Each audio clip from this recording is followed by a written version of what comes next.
Judy, do you have sound now?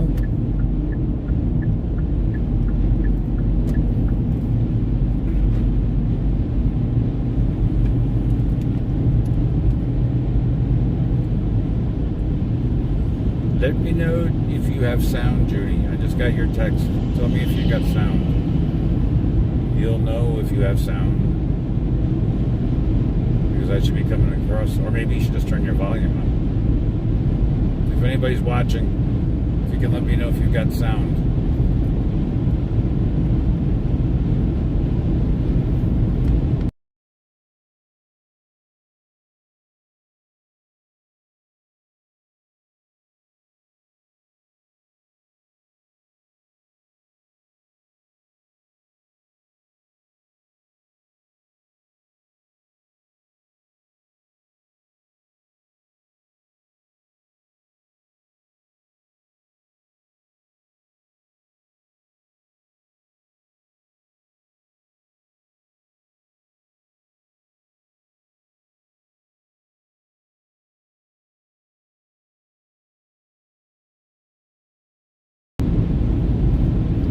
Judy is it now. A promotion to executive producer and director here.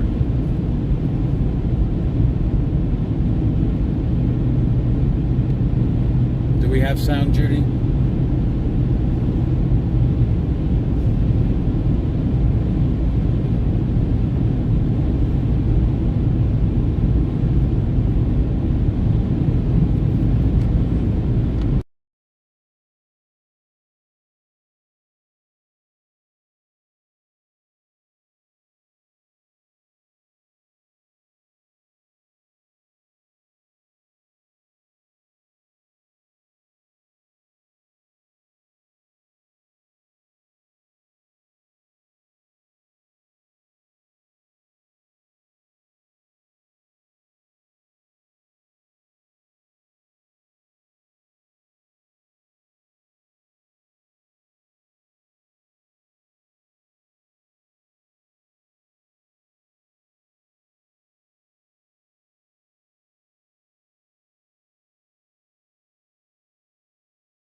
Now it must be on, huh? Is it on now? I just got your text that says now off. It's hard to see. I can't see the controls because of the sun glaring in. So send me a text and say now on. Judy, I love you. Thank you so much for doing this.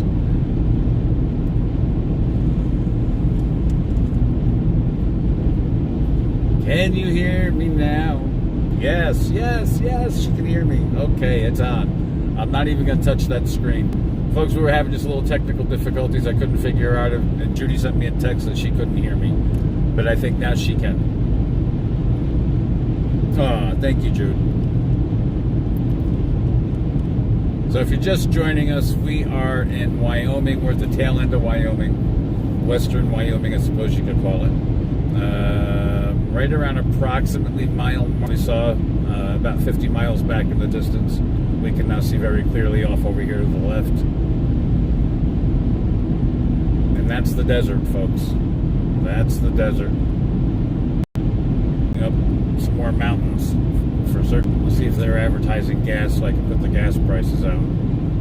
It looks like it's going to be at the Bigelow Road exit 30 on I-80. Truck stop of America. Looks like there's a Shell station, also a Burger King, and a Taco Bell. Also off this exit. So let's see what those gas prices are, if they're putting them out there and I can see them and they don't get blocked by the truck. But you see we're climbing, folks. We are going up. We're getting high.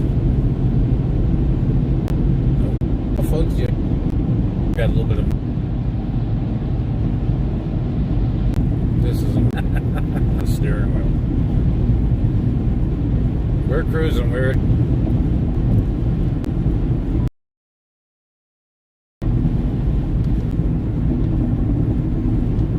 I cannot wait to get into Utah. Wondering, we are my father. I'd like to be there for dinner. It looks like we're gonna be.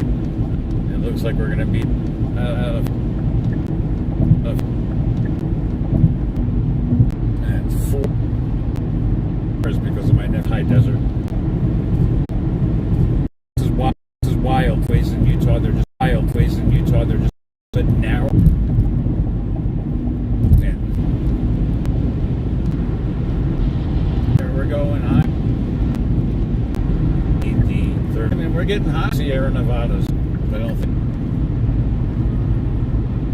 13, exit 13. They correspond usually here anyway. It's been in Wyoming, throughout Wyoming with the mile markers. Yeah, here's one right here, exit 13. Oh, it's 14 now.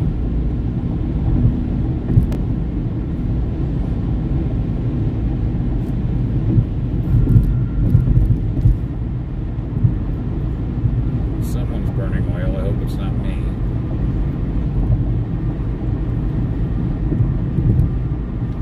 Someone's burning oil pretty bad, actually. I smell it. But it's getting stronger as I get ahead, so I'm assuming it's one of these beasts coming up. Now we're going to come down.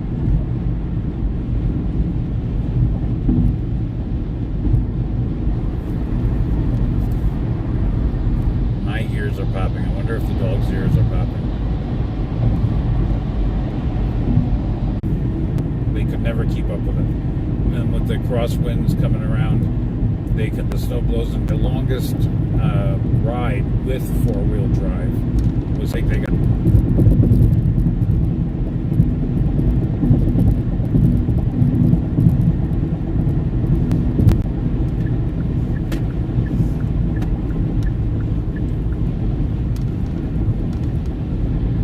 I don't know who I was using the blinkers for to change lanes. Maybe let the buzzards know I'm changing lanes.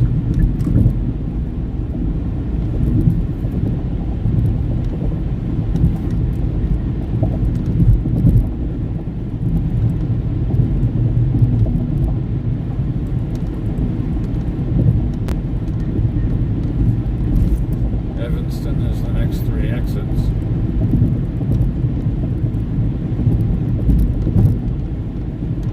Clearly that's Evanston, Wyoming. I like reading the billboards and stuff. They're interesting. Custom made compounded medications. You don't see that too often. Back home in Albany area, there's one pharmacist that I'm aware of that does compounding. And if you don't know what that means, it's where maybe a pharmacist will take 3 or 4 or 5 medications. Flying J's got unleaded for $4.11 over here. I just saw a sign. They'll take several medications and they'll mix them all up together. Usually for somebody who's having trouble swallowing, they'll make a custom concoction or something along that lines. But they can also do everything from skin products to almost any vitamin or supplement. They with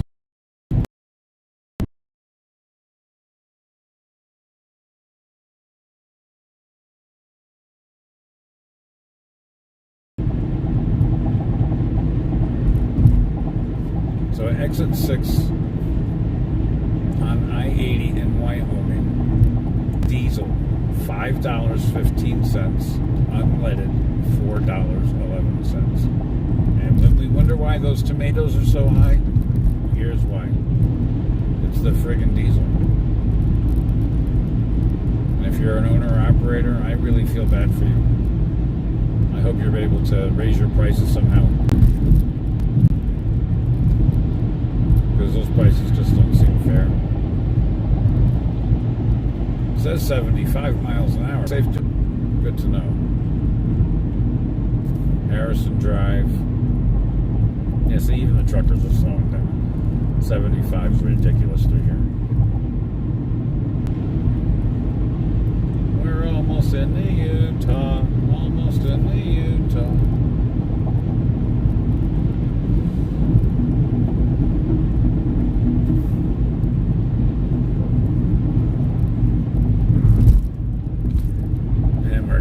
Some mountains, but of course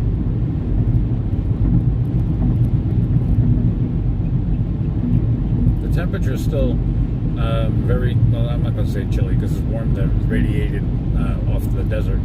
It's 51 degrees, but it feels more like 70 outside.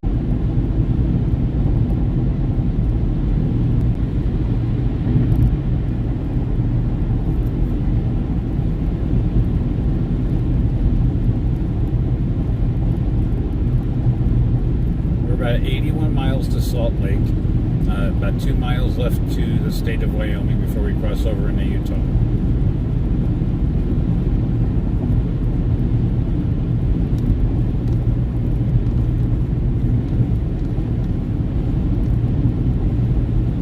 little more of the bouncy bounce road.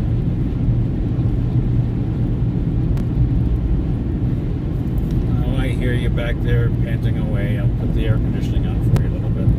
52 degrees here in the desert as we're getting ready to cross the border, and I gotta put the air conditioner on because the dog is hot. That's the sun.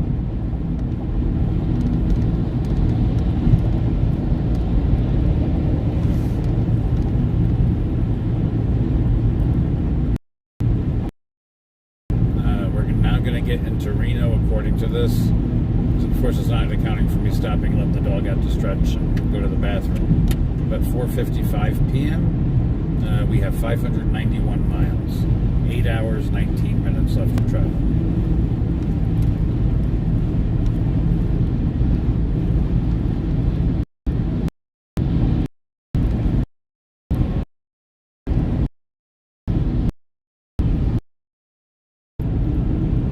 I don't know if that announcement.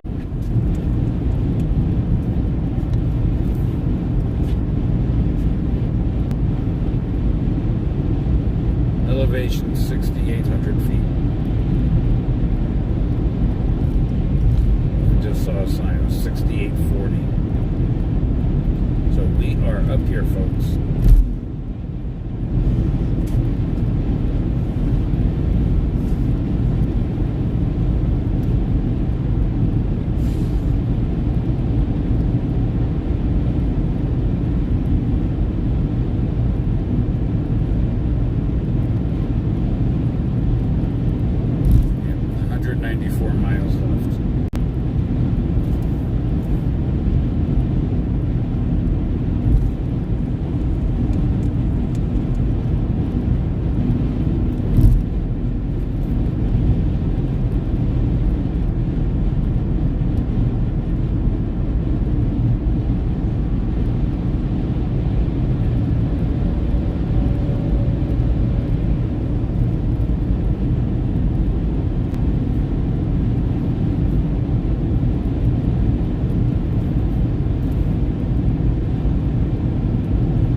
I love the names out here in the West. A lot of it's American Indian names.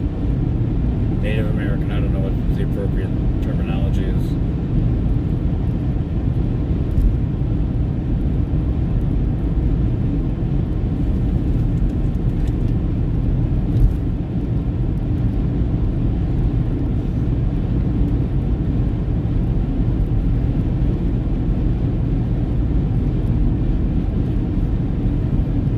So I got the mountains of Wyoming in my rear view mirror. You guys can't see it, but I can. Wasatch. No services, just Wasatch. In other words, you get off, you could be buzzard food.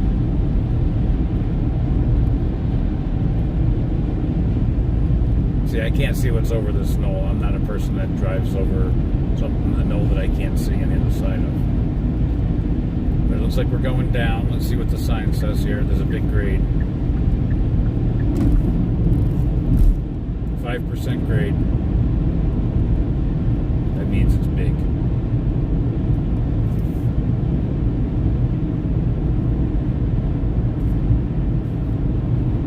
Oh yeah. And we're going down. We're coming down. We're no longer high. We're coming down. 80 miles an hour. And that's I'm right at 80. I don't want to go any faster than that.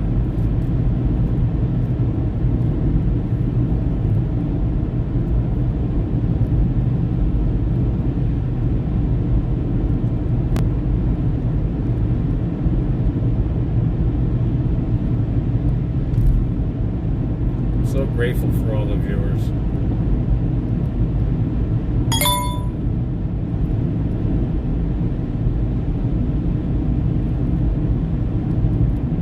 Got a text from my my sister-in-law, but I couldn't read it. Because you guys can't see me, but I got both hands on the wheel. You see those mountains up there? Well, you see that mountain over there? We're going to be climbing that mountain.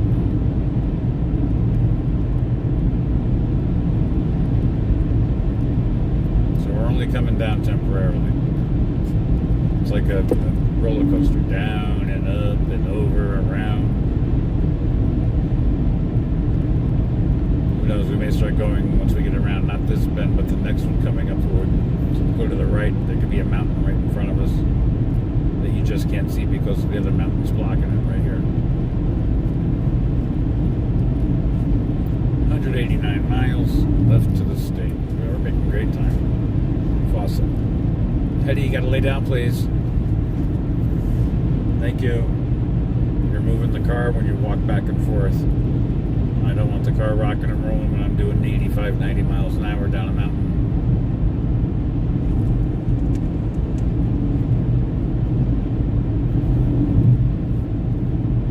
I can't believe she's in heat. Good grief. I thought she was sick. She fooled me.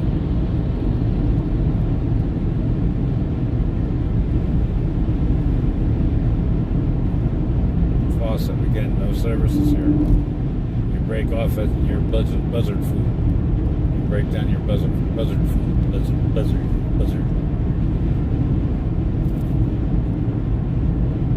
The buzzards are coming.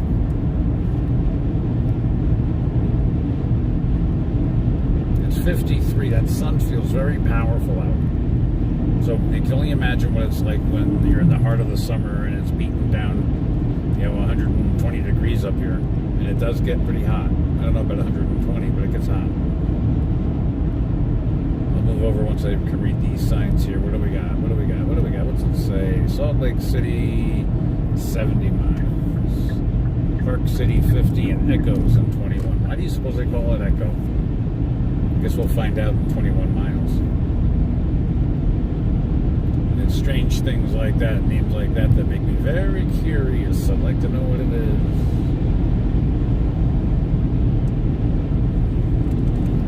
Why do you call it Echo?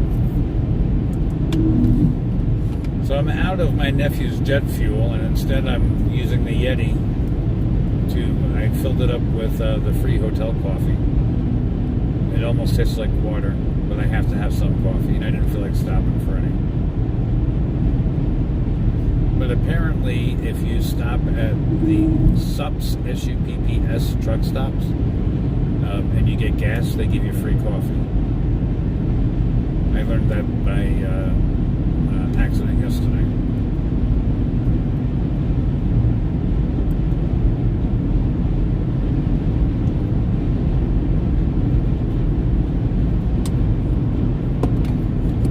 And because we had that big free breakfast, I'm not stopping anywhere.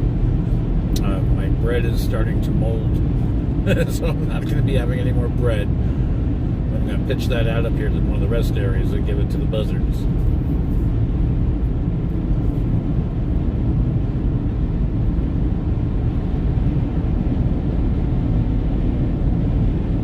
See, it sort of looks clayey, right? It looks like it's clay. A little bit here on these, but it's not. It's not clay. It could be just the reflection of the sun. I don't know if you can see that mountain over there on the right. There's like a secret passageway that's going through it. I wonder what that is. Well, it can't be a secret passage if I can see it from the road, but here in Utah, who knows?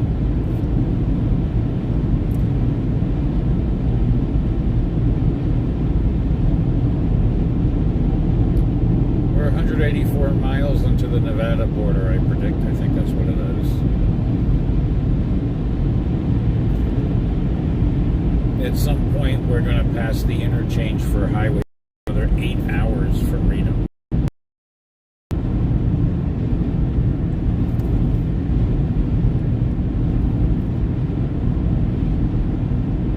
Reno, Las Vegas. That is not how the song goes. If you watch Workaholics, you know that song.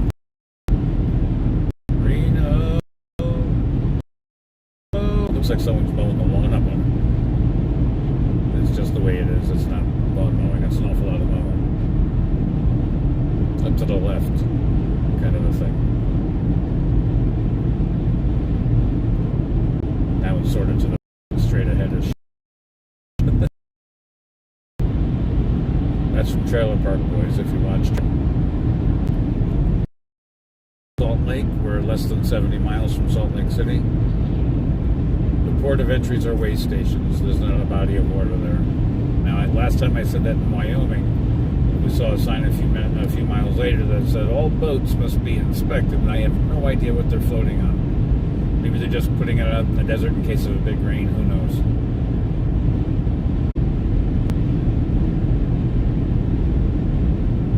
If you can only imagine what the earlier pioneers, the things that they must have had to go through to get and travel to get from one spot to the next. The winters must have wiped them out.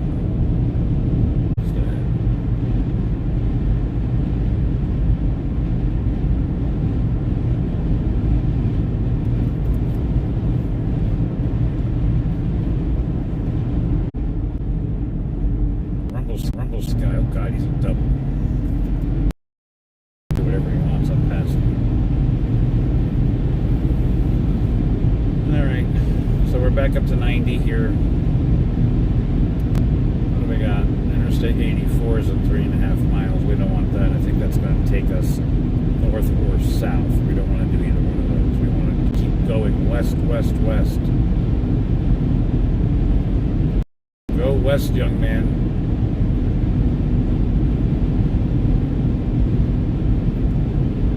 60% of car seats are misused as yours.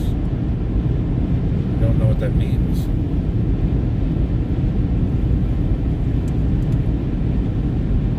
Rest area in a half a mile. I think Heddy and I are going to stop for this rest area.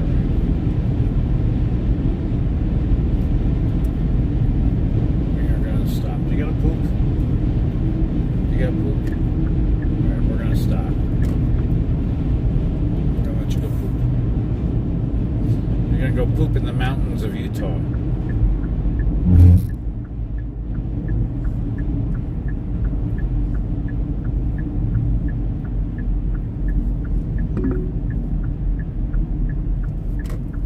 Take the next right.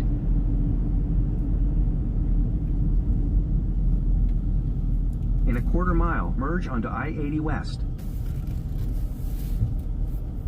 Welcome to Utah.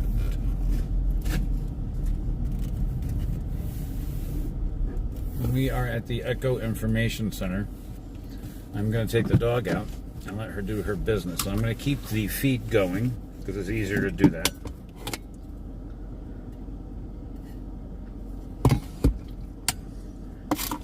And I'm going to let my dog go poop on the desert. Wish her luck. Wish me luck. Get it done and over with.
All right, and we're back. No poop, but lots of pee. We'll take it. All right, folks. 563 more miles are not going to drive themselves. Big truck. There's a car. Let's see if we can't get out of here.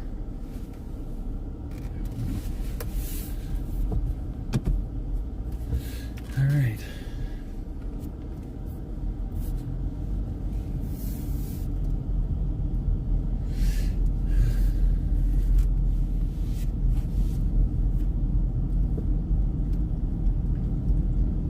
So, it's 10:04. So right around noonish, we'll stop you again so that you can go to the bathroom.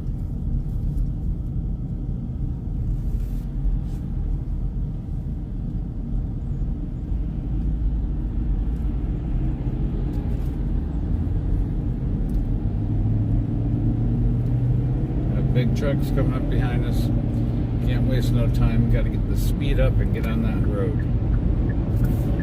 Continue on I-80 West for 46 miles. All right. Will do. Roger, we'll go over and out. All right. 46 miles.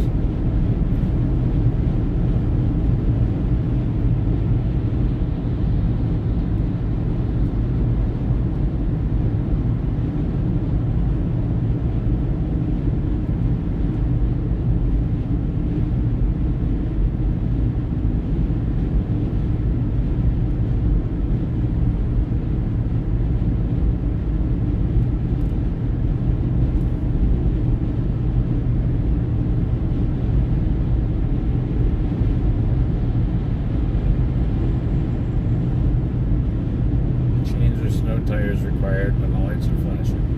I can only imagine. Ogden.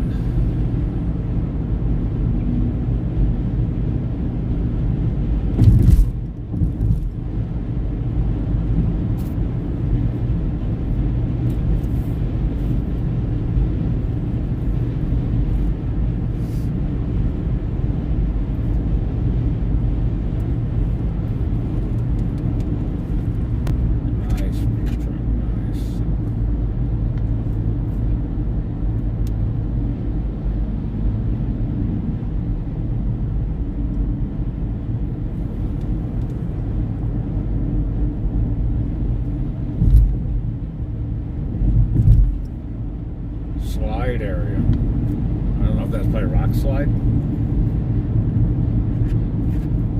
Yeah, fallen rocks. As we're passing by mile marker 167 on I-80 West. I really just want to get in the right-hand lane. I don't like being so close to the guardrail. I'm just going to get over here, let everybody do what they got to do. I'm afraid of heights, remember?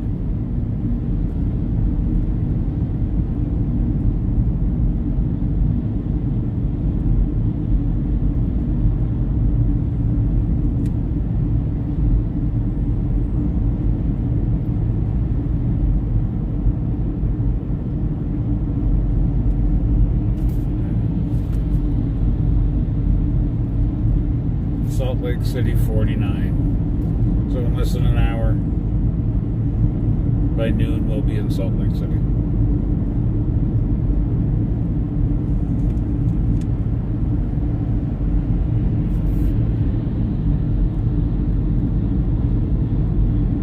No stopping or standing, that's 4 miles.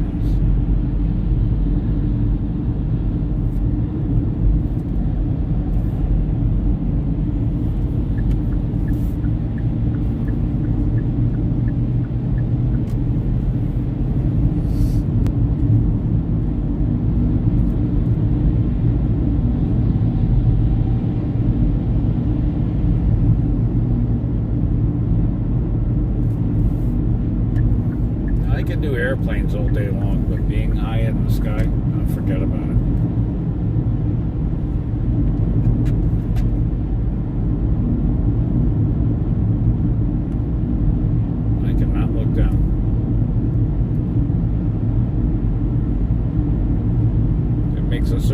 portion of my anatomy pucker. No, thank you. We are up here, folks. We are in the mountains. Right around 7,000 feet in elevation. Small airplanes travel at 5,000 feet, if I'm not mistaken. So if you can put that in perspective, we're probably a couple of thousand feet higher than what airplanes would normally fly. Obviously, here, they're not going to, be flying at 5,000 feet. They'd be smashing into the mountain at that. But on regular, normal sea level stuff, 5,000 feet.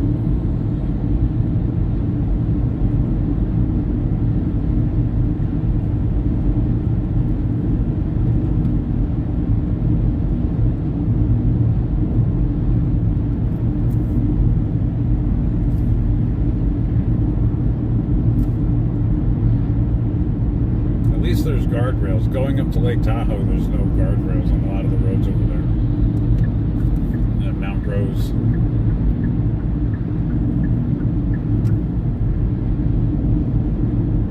Poleville. I don't know what the speed limit is here. Remember I was telling you guys earlier, though, about the roads being a little narrower in Utah? Well, Echo State Park. This makes sense. See that these roads are much narrower than what we were when we were in Wyoming.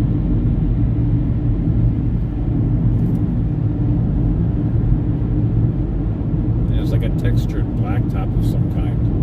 You can feel it. And I don't know if that's designed to help you with the snow, to give you some extra grippy grips. I don't know.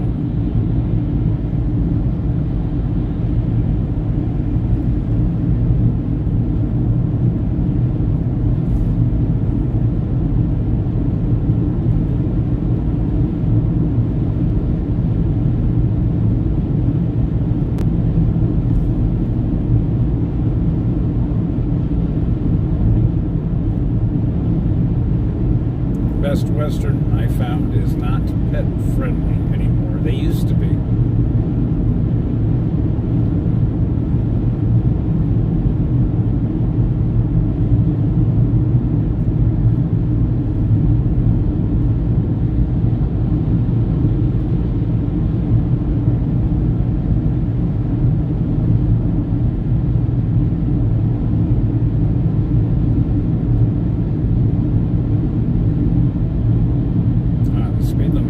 I'm wondering why am I passing everybody? I'm just doing 80. Salt Lake City 44.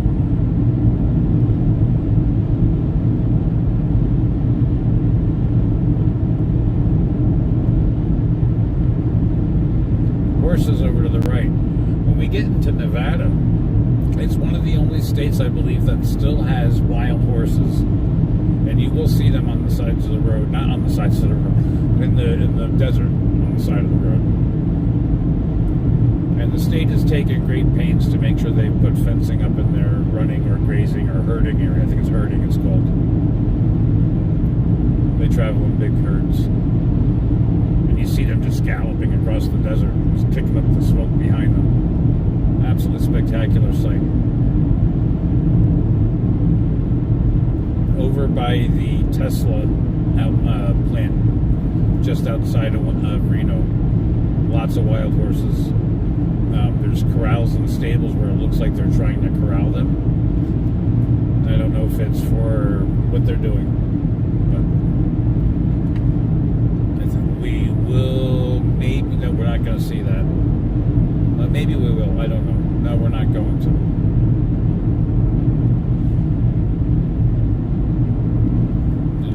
Tesla. And I think that's about 20 minutes really outside of Reno proper. And one of the interesting things about Reno is if you go 5-10 minutes in either direction, you see these mountains, that's what you get. Reno's in a valley, and the weather can change from block to block in Reno. The closer you are to the mountains, the more precipitation you get. I've been there during snowfall, and they're actually using big John Deere graders to clear the roads. They don't have snow plows. Now I believe up in Tahoe, of course, spans Nevada and California. Hey, by the way, you want to piss off somebody from Nevada? Say they're from Nevada. They don't like it.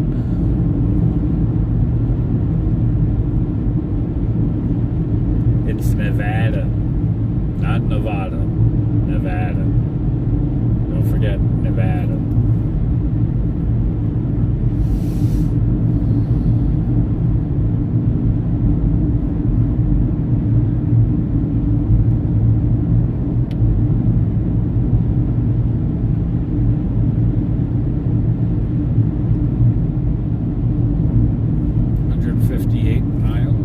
About 2 hours or so.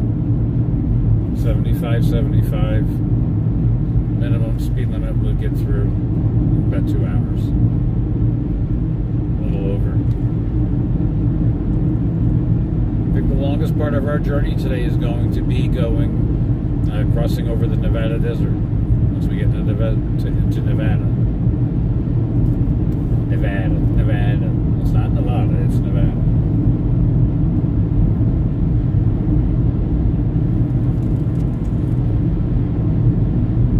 Ordinance enforced. Engine braking prohibited.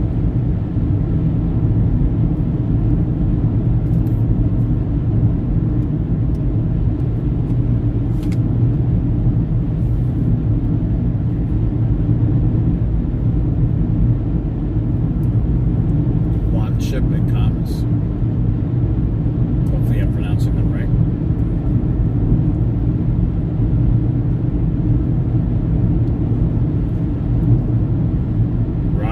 State Park.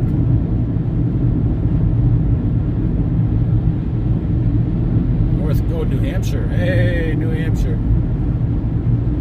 I've got Massachusetts tags on this car. Wait, he just noticed.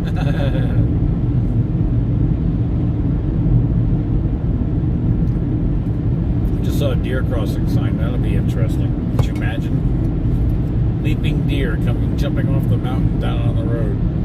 Where are they going to come from? We do not want to find out. My niece just experienced a collision with a deer. Messed up the front of her car. She's very lucky.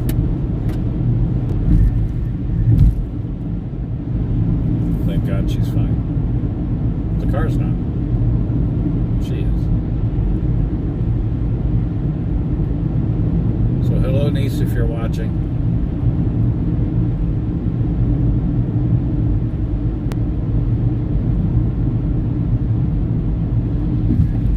And I don't know why I don't have the youngest niece. I don't want to say their names on the YouTube in case they don't want their names said. But I don't know why I don't have her phone number in my thing. I'm nervous about using the phone number that I have because Junior had said that's not the right number. I think it's Junior who said it. I don't know. But he could be pulling my leg and I never know it. He's got a good sense of humor. One day I'll get him.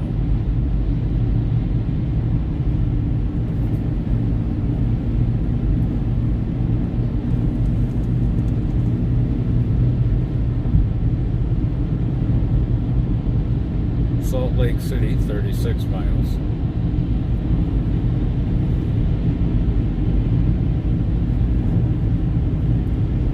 .50-mile-an-hour curves for the next 5 miles.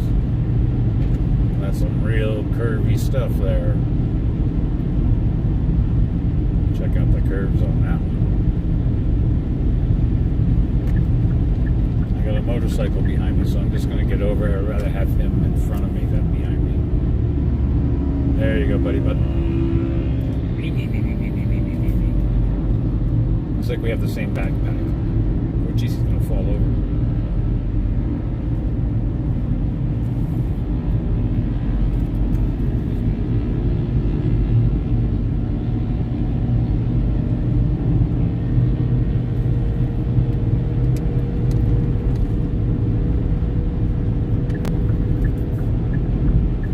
if you have a motorcycle and you're not afraid to drive it, this is a great roads to be driving on.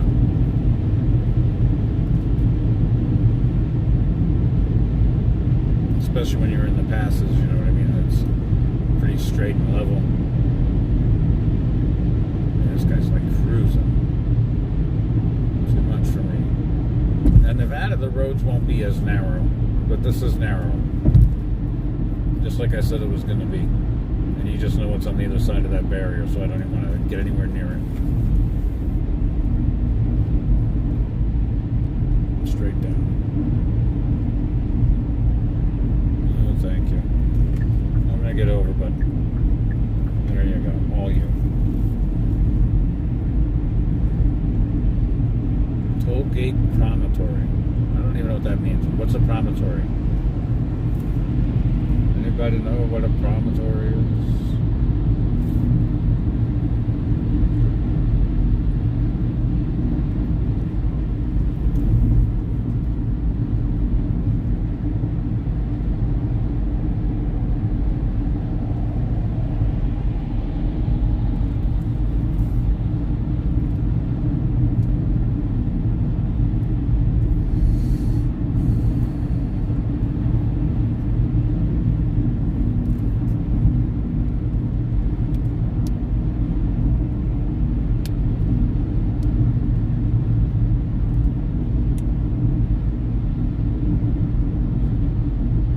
You guys can see it, but right at the top of the hill, right here to the right, there's a single house that's overlooking the edge. I don't know if I could live there.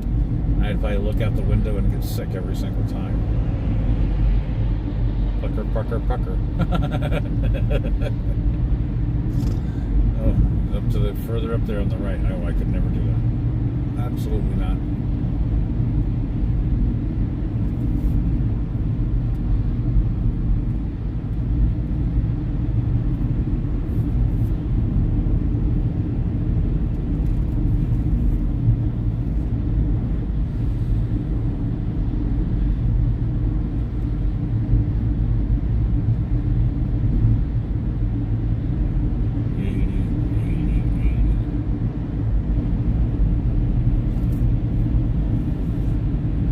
They should call this Snake Hill or Drunk Hill. 65 miles is the speed limit. Miles per hour. Isn't this beautiful, folks? I mean, really, truly. I hope the video is doing it justice. From what I can see from the camera, without taking my eyes too much off the road. It looks pretty nice. There's another house to the left over here. Building one about 100 feet or so. Looks like a bunch of them they're building up there. Must be some sort of a community. It's like a chalet. That's what that is, a chalet. It's all windows. We got a chalet on the mountain in Utah. No, thank you. Not that it's not beautiful. I'd love to do it. I mean, I'd have to see what it's like, but I'd be afraid of the house sliding down the mountain or something, you know, just, I'm afraid of heights.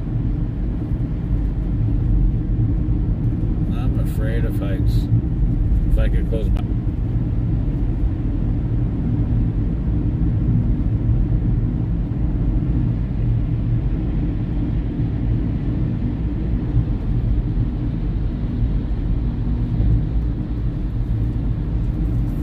And the roads will get wider again once we're out of Utah. But for some reason they chose to make these roads just a little more narrower,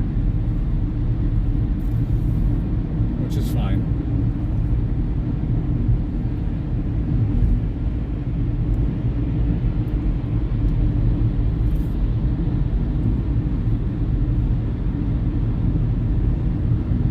Provo, Heber and Provo. I've heard of Provo, but not Heber. I think we're pretty good. I can get over now. I almost need a cup of coffee after that.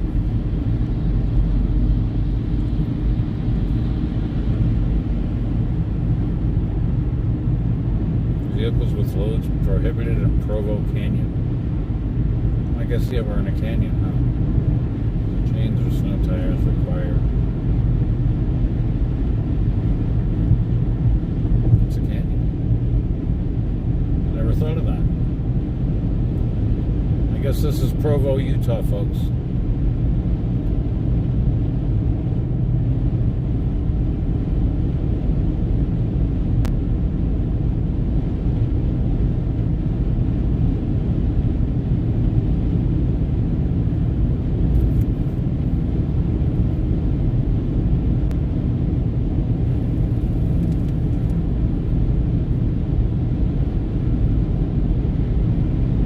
Drive through this at night, you don't know all this is going on around you. And most of the time I've driven through this state, except for once, it's been nighttime. So I don't see all the heights, you just drive.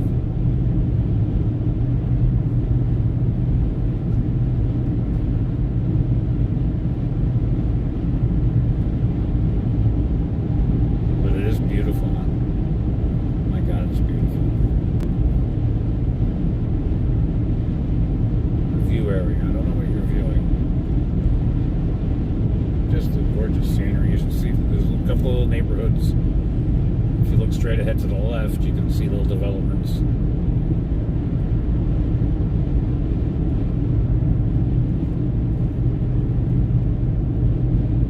How did George Strait say it? The sun is high in the Texas sky? Well, it's pretty high here in this sky too. And you can feel it. You feel it. You feel that sun. It's 58 degrees in Provo, Utah, folks. We have 539 miles left to Reno. We're going to get there by 5 o'clock p.m. Pacific Standard Time. That's 8 o'clock on the East Coast. It's 10:25 here in Provo.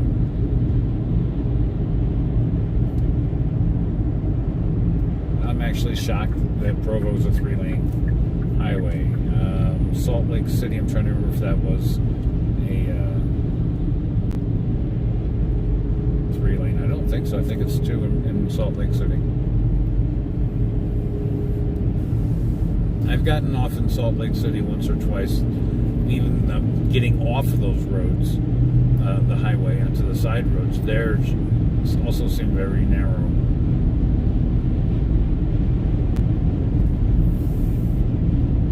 So I'm just going to not get off the exit.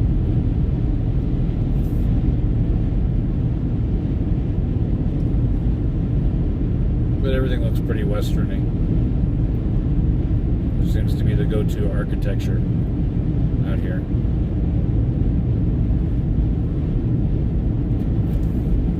And I can imagine there's probably not a lot of basements. It's probably pretty hard digging through all this rock.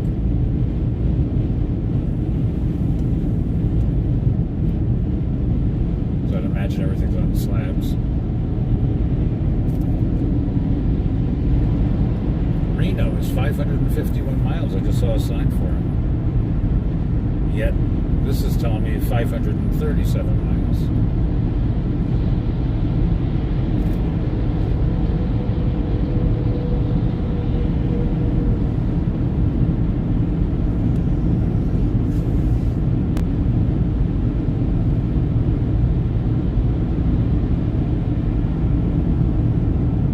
Frequent wildlife crossings, next 5 miles. What kind of wildlife, you suppose?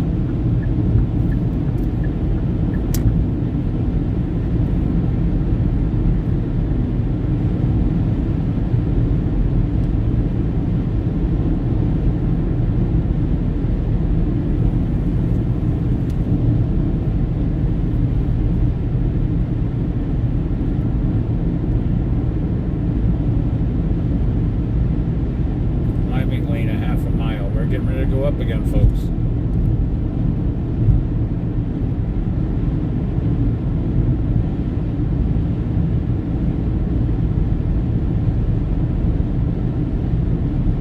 Getting higher and higher, higher and higher.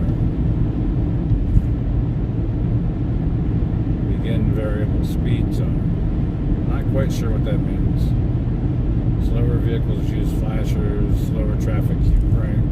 Speed limit set by variable signs. Okay. Speed limit 65.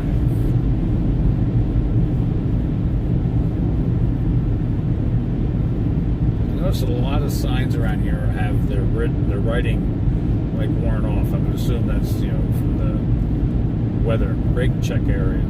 Yeah, I guess you want to check your brakes while you're going uphill.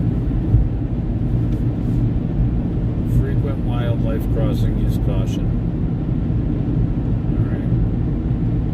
Brake check area, half a mile. I like saying that. Harley's and Summit.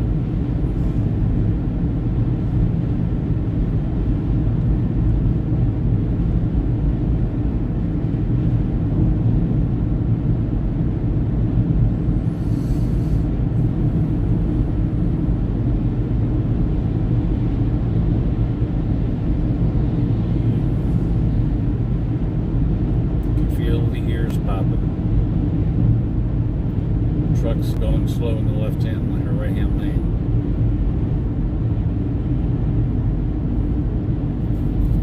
Ears popped again. It's an ear popping experience, I'll tell you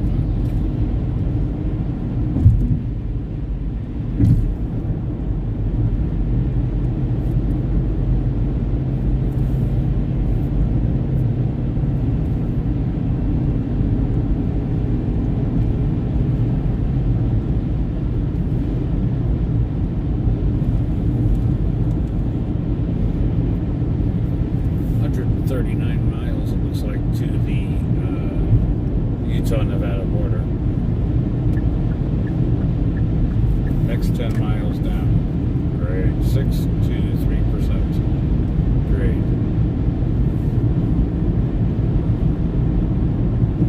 Keep an eye on our brakes too. Give them a tap here and there. Keep us slowed down.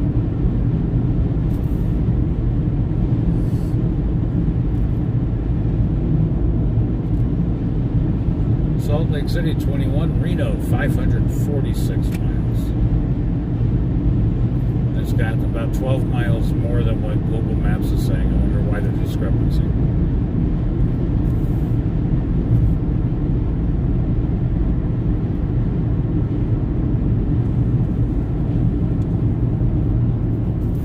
Lambs Canyon.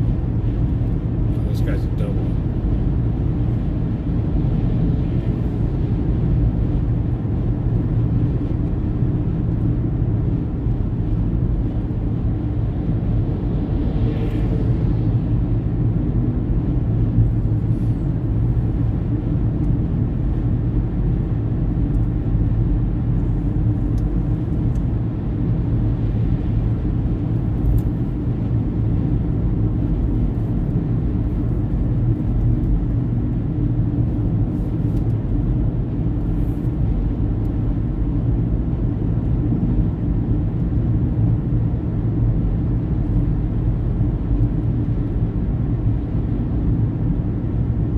Truck ramp. Oh, you gotta get in the left-hand lane for that one. 1.25 miles. God forbid they have to use it.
Turn right at West Saltaire Drive.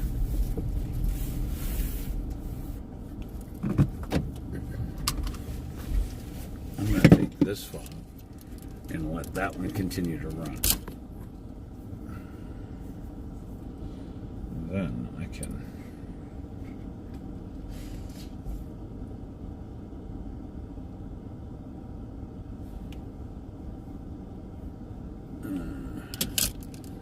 actually, I'm just going to keep this one here and bring this one. I am bringing that.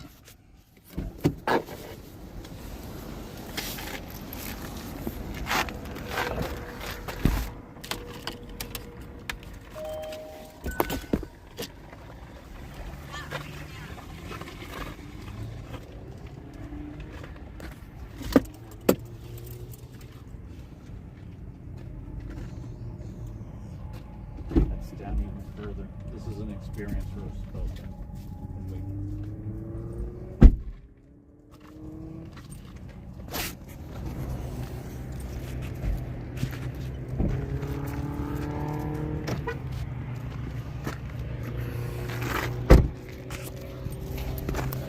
Wait.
Hang on. Wait.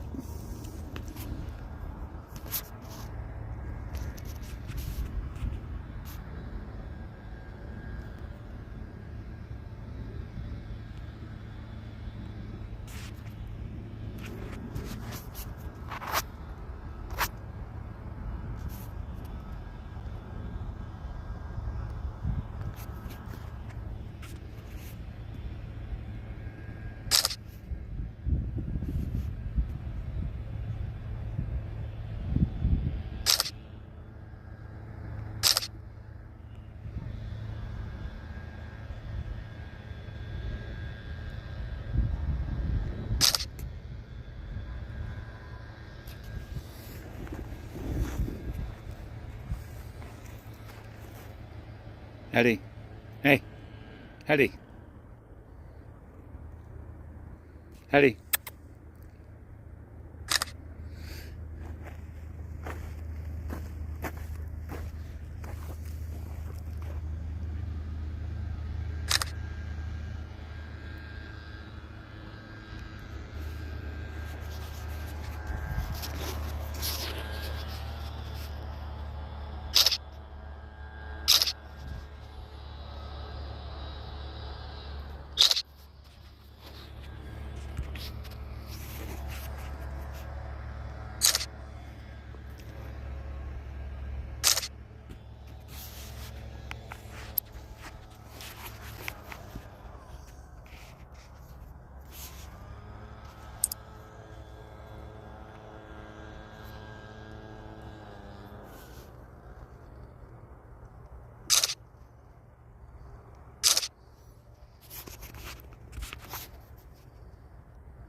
Folks, here we are at Salt Lake, the Great Salt Lake.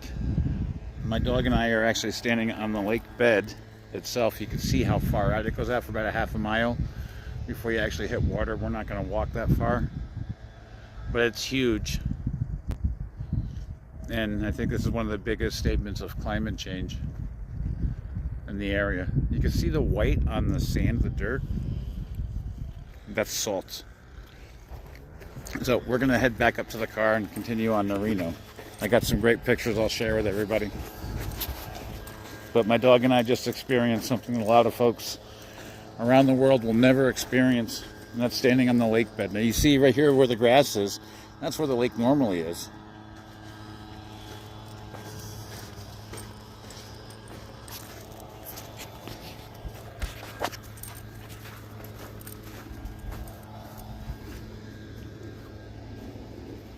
Absolutely amazing. Look at that sky. There's an airplane crossing over.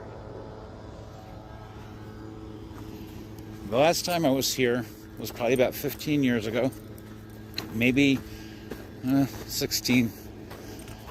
And you were able to park down here. But for some reason now it's gated off. Hey, you got... That answered my question. My dog just peed on the Great Salt Lake sand.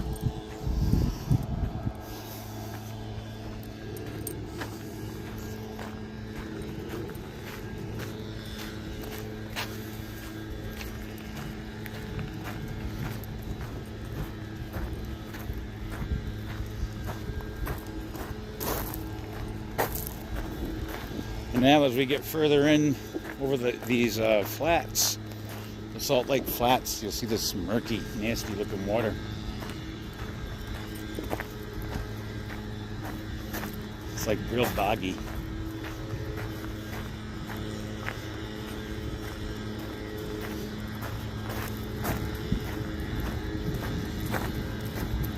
Yeah, another plane taking off from the airport.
You see that murky water there? That's murky water.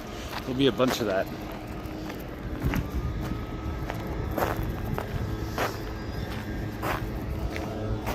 Okay. Oops.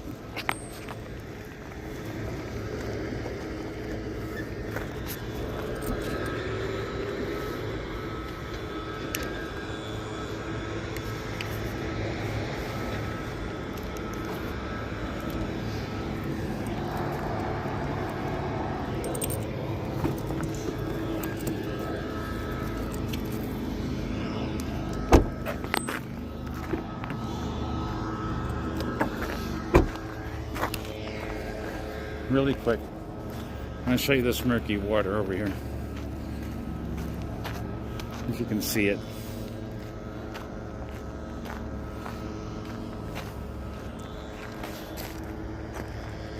See it?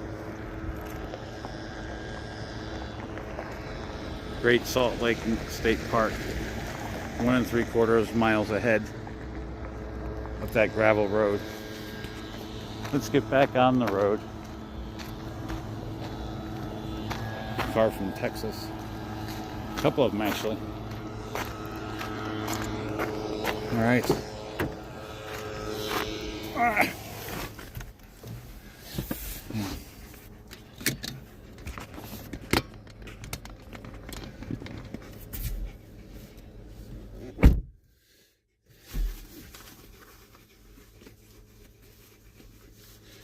Get you some air in a second. Hang on.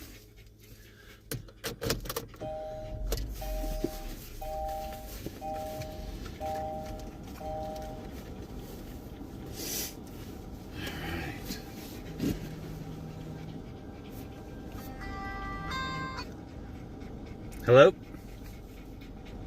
Hey, what's up? Are you watching the feed at all?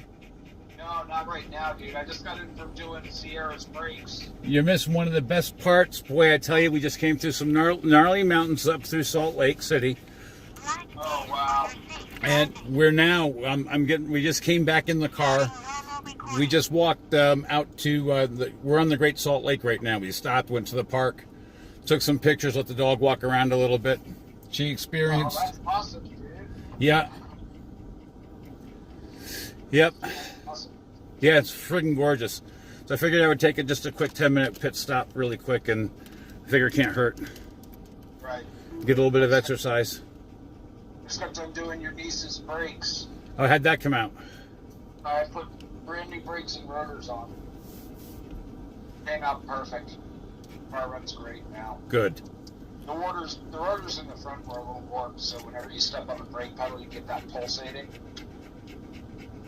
Oh, yeah. Still? You know what I mean? What's that? Still? Oh, no, not since I put the new rotors on. Oh, okay.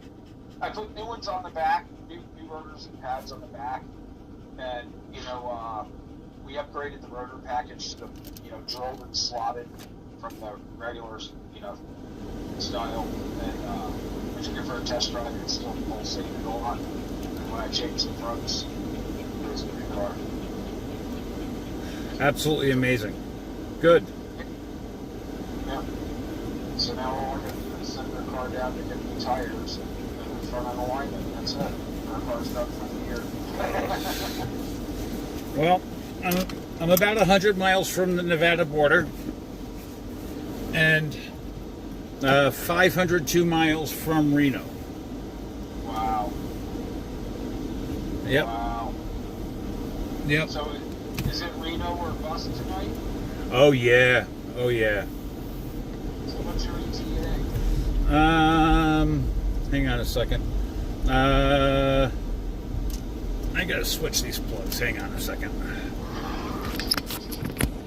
I think.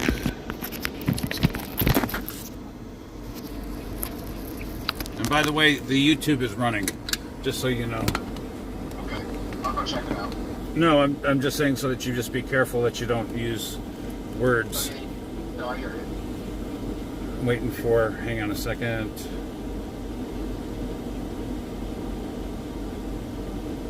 Map. I'm 7 hours away. I'll get there at 5:16. So that'd be what, 8:16 my time. Yeah, I lost about the 15 minutes that I've been here at the, at the Great Salt Lake. So, Oh well. huh? Oh well. That's what I say. I got some really good pictures. Yeah, man. I Enjoy hope- yourself. It's a mental health trip, man. You know what I mean? I do. Yeah. I do. I am getting back on 80 now. Hang on a second. Let me just make sure. Because the Salt Lake is right off of the highway. You know what I mean? So I'll be able to see this. It is down so low. It's last time I was here was about 15 years ago, 16 years ago. And the lake was much higher than it is now. It just keeps falling and falling and falling. Yeah. This- That's what they say. Huge water shortage out there. Yeah, well, there's you'll have to, when you watch in the live feed, if you watch it all while I'm still here in Salt Lake or Utah, we're going through what's called now the Salt Lake Flats. Yeah. So it's the flats of Salt Lake where they have the salt mines and all that other stuff that they mine from the lake, and they got this really nasty, murky water. But I'll tell you, it's I've never seen the lake down so far. And when people say that there's no such thing as climate change, I need to come here and take a look. All Yeah. right. Huh? Are those mountains on your left? There's mountains to the left. There's mountains to the right. Yep. Well, mountains deep. What are you passing right here this way? I have a cement mixer in front of me. Okay. Can you see him? Yeah, he's way up there. Well, yeah. There's a couple of minute delay or a minute or so delay.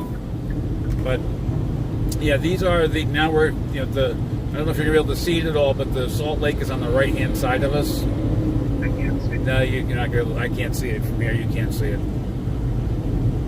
Yeah. But these are the Salt Lake Flats now. You see that barrier to the right over here, and just on the other side of that barrier are the salt plants and the lake. So Morton Salt's going to be up here on the right-hand side, coming up. Let me see if I can maybe show you. Can you see? You'll see some of it. Well, just keep looking for a second, and I'll show you. You'll get a better view of the lake. Let me get in the right-hand lane. It looks like I can show it to you again. Okay, so that's the Great Salt Lake, if you can see it. I can't see shit. You move the camera. I'm trying to hold the camera steady so that you can see Can't it. see it. Oh, there you go. Yeah, that's... There. I'll re-rack the video and put it up because I'm going to make a special video out of that one alone. Because it's So just... what is solid salt right there? What's that? That's a solid salt. Yeah. Yep. And Heddy and I were just out on this beach out here. I don't know if you can... I'm going to try to get it through the window. No, don't. I can get it just a bit. If you get... that, yeah, Heddy and I were just out there. So...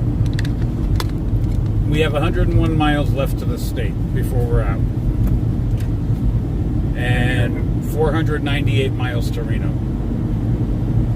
Which means that we're going to make it today. According to this, we'll be in at about 5:15. Nice. How much cash you got? Between half and 3/4. I'll have to get it at one of those sketchy places here on the Salt Lake Flats. But coming up the road here a little bit, maybe at 50 miles or so, it's about 100 miles of the flats. About 50 miles or so, you'll start seeing the race car stuff where they do the races over the flats. And they test out big rocket motors and stuff like that across the flats. Yeah. Lake Point, Stansbury Park. But yeah, this is we're at the tail end of we're at the tail end of western Utah. It's gone pretty quick, but I tell you, if you go back about an hour and just watch even an hour and a half, the most spectacular sights of mountains. Oh my God! Yeah. I'm just really hoping that I got it. I'm going to have to rewatch this whole trip from Utah because it's just. They're scary. It was scary as hell driving through them, coming into Provo, Utah, coming out of Provo, Utah into Salt Lake City. It was a nerve-wracking trip because the roads are very narrow. Now they're a little bit wider. You know, I can do 70. I'm doing 85 now. Well, close to 90 actually. So they should put signs further back. There's Truck Stop of America coming up over here. $3.99 a gallon. And make sure when you get to Dad's that you check your oil. Yeah. That's a brand new engine, and it's likely to burn some oil. So Reno is 504 miles. Wind over Wind over Nevada is 98 miles. That's just across the border into Nevada. That's the first town that you come into is Wendover. It should actually be called Bendover because they want you to stop at the casinos and lose all your money before you can even get into Reno. Right. Before you get to the real casinos. Right. Oh, they're real casinos, but some of these, they're old Indian casinos that they really pay out well. So they're decent casinos. Now, you can't see it now, and once we get further ahead, we'll get further and further into those flats where you get the murk that runs on both sides. It's a beautiful trip. I love this trip. This is one of the best parts of it. Yeah, it looks nice. And you see those mountains up there? Yeah. We'll be going through the mountains and then some. We were up at about 7,000 feet and came down straight down 10 miles. So it was 10 miles straight down. It was wild. I bet it was wild. Well, I'm afraid of heights, and a lot of these roads don't have guardrails. Scary. You better believe it. You'd better believe it. So, but I made it through where, at the end of we're just past Salt Lake. Actually, it should still be to the right of me here a little bit. It's a huge lake, but it's down. You could walk out there. It looked like it was about a half a mile that you could walk out before you start to hit the water. Right. That's like that's pretty severe, and you could smell the smell of, I don't know. Yeah. It just it's sad to see the lake so low. When I was, huh? It is what it is. It is what it is, and it'll probably come back up. I understand that the Salt Lake has gone down further than this and has come back on its own. So we'll see, but it doesn't look like there's much left to it at all. Like a good portion where Heddy and I were standing. If you look back through the video, you'll see that I got, it probably should have been, 25 feet of water there. Right. But when there's a higher demand for the water than there ever was. You know what I mean? Commercial enterprise probably uses a great deal of it. Yeah, here's some of the murk stuff coming up on the right. The murk, I don't know if you guys can see it, but on the right-hand side, it looks like it's dirty water or something. I don't know. Can you see it? But it's the murk, and I don't know what that's like, a sludge that comes off of the Salt Lake. I don't know exactly what its source is, but it catches a lot of the runoff and stuff also from the road, so that the road doesn't overflow. Because back in the day, the road would, when it rained, the lake would fill up, and wash over the road, but not now.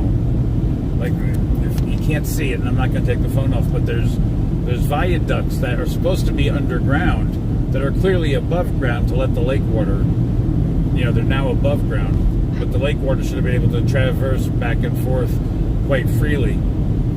And to the right of us, there's you see a wall. It's like a seawall. On the other side of that's supposed to be the lake, but again, it's about a half a mile out, so it's so down. I don't think there's any life in there. I don't know what kind of fish live in the Salt Lake, but I don't think that much wildlife drinks from it. I think it's pretty much all evaporation and taking the water and treating it for the salt. But I think also you have to just turn over some dirt around here and you can pick up salt. You know what I mean? Right. There's big salt mines everywhere. But yep, these are the flats, the Salt Lake flats that we're going through now. And on either side of us, now I can see it clearly. On either side of us, there's that sludgy looking water that's meant for the runoff. On the left, the ditch goes down about 10 feet to the left of me. It's got water all through it, and that's just meant so that the water will pull off of the road and go down there, so you're not washing these roads out. Right. You know what I mean? But yeah, we're cruising, man. We're doing 90 miles an hour across the Salt Lake Flats. As soon as I see a mile marker, I'll be able to announce for the channel how far we are before we hit the Nevada border. But we are 488 miles from Reno, 6 hours, 48 minutes. We're going to be there by 5:15-ish, give or take, with some traffic here and there.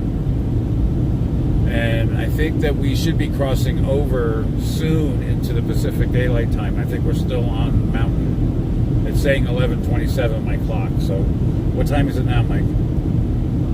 Where you're at? 1:27. Okay, yeah, so there's still 2 hours. So we'll be crossing over soon into the Pacific time zone. Right. And then it'll be effectively 3 hours behind you. But according to the Google, we're 487 miles, and we're going to be in Reno at 5:15 p.m. Reno time.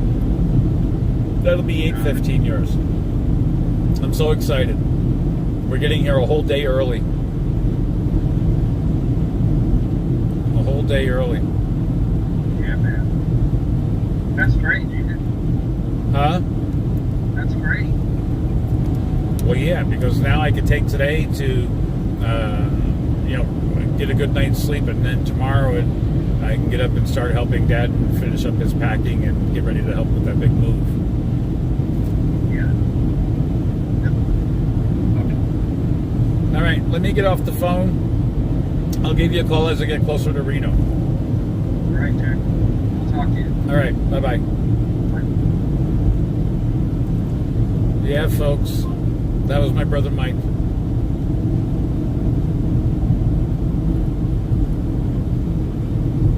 We're going to see the Morton Salt Company coming up here on the right-hand side. I only know because I've been through this. I've driven this route many times, several. At least 4 or 5 times.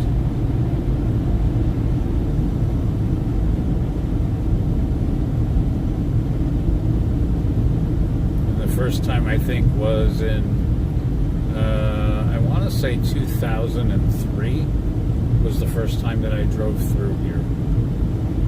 So since 2003, I've had many trips. And if you look to the left, you'll see all the signs for the casinos that you're going to hit. I don't think you can gamble in Utah, but you certainly can when you do, and when you're in Nevada. So the speed limit is now picking back up to 80. We've just come from 75, now it's 80. And let's see, we got a mile marker sign coming up here. Wendover is the first city in Nevada, is 88 miles. Reno, 494. Now, Wendover at night, that's too bad because it's like a double-edged sword for me. I want to bring you guys through during the day so you can see it all. But there's nothing like the view at nighttime.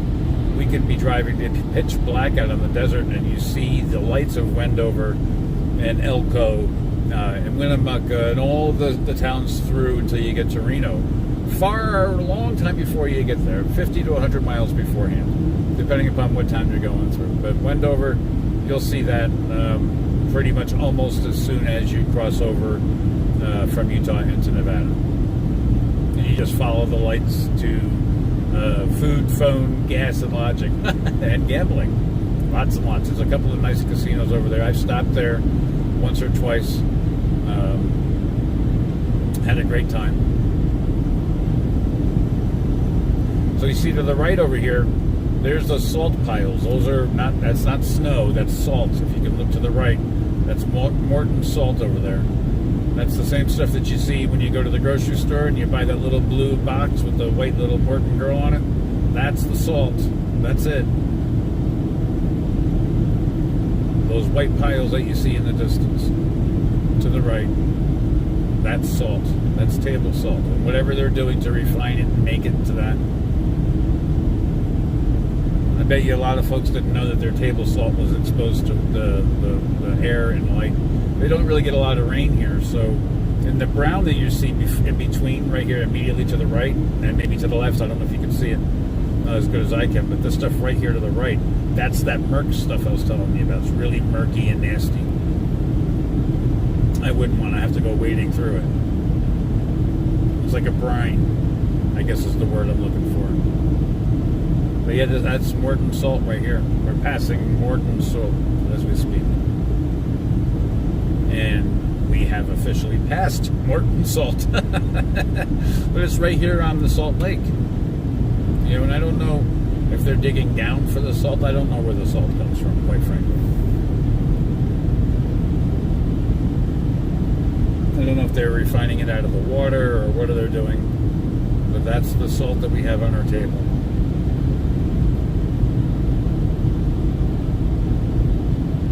It's a little bizarre when you think about it.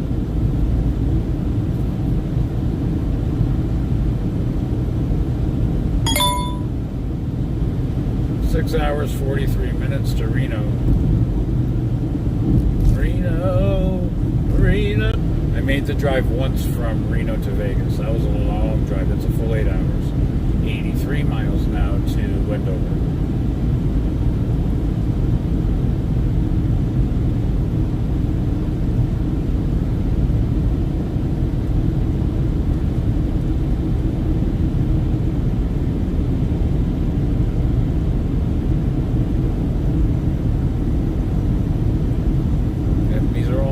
I'm going to call them the Brine Ponds.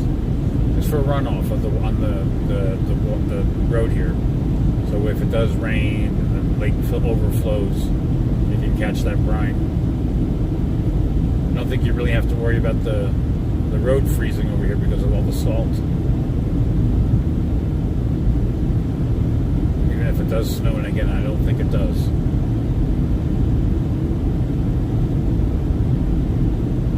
Wondering because there's so much water still here in the middle. I see if you look to the right, you can see, I don't know if I can get over a little bit, but there's posts sticking out. There's white posts sticking out. They have instruments on it, so I guess I can see how high that little ditch full of water is. High wind area.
salt over here to the right.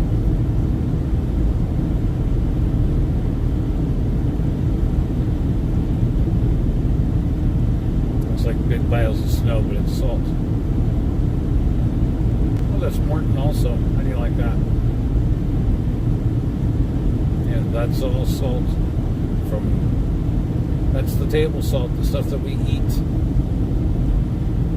It comes in the Morton box.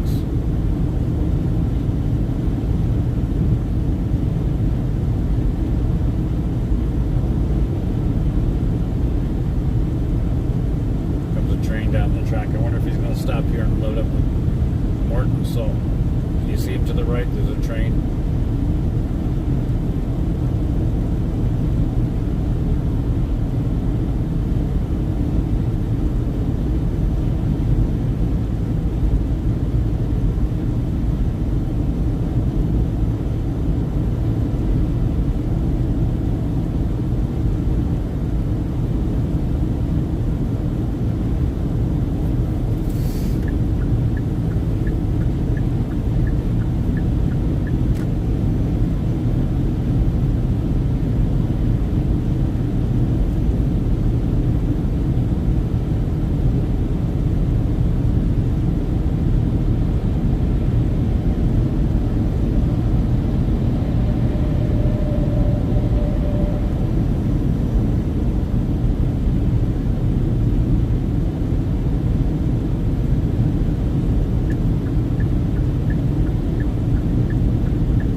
turn left onto the I-80 East ramp. These are cattle guards that are on the roads. Take the next right onto Eastdale Road. I wish you guys could see that. Dirt plates. Continue on Flats. Eastdale Road for 1.5 miles. Okay, we have to go over here.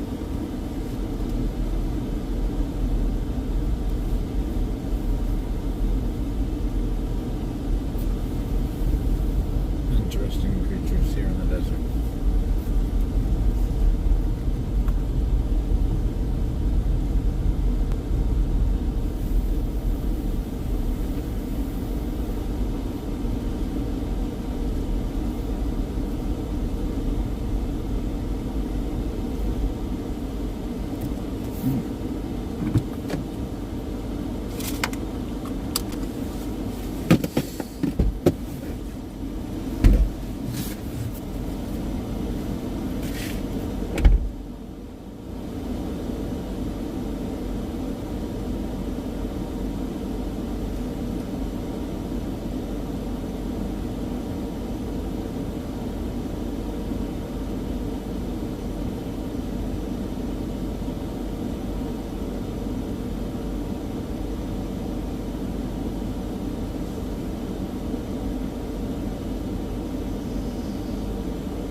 get you a little bit of water here. Nice cold water for you. Hang on.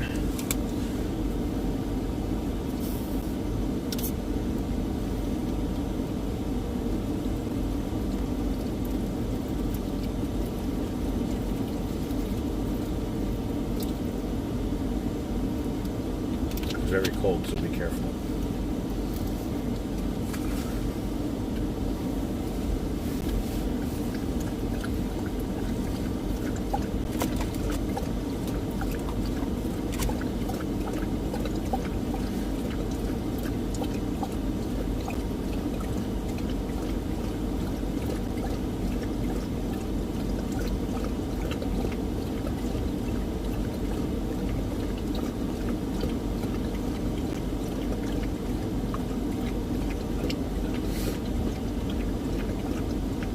That's the sound of my Heddy girl drinking her water.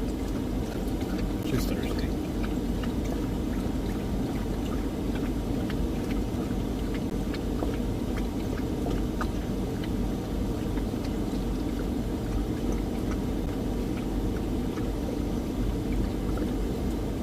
Okay, we'll dump that little backwash out.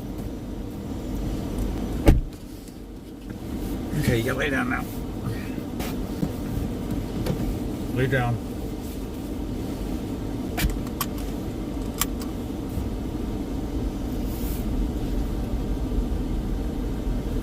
Alright. Life on the desert. Take the next left onto Dill Road, then turn left onto the I-80 West ramp. Alright, we're working on it.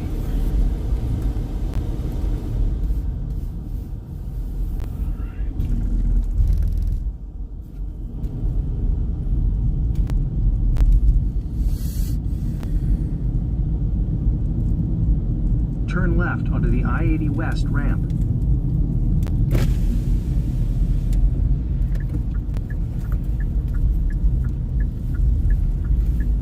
In a quarter mile, merge onto I-80 West.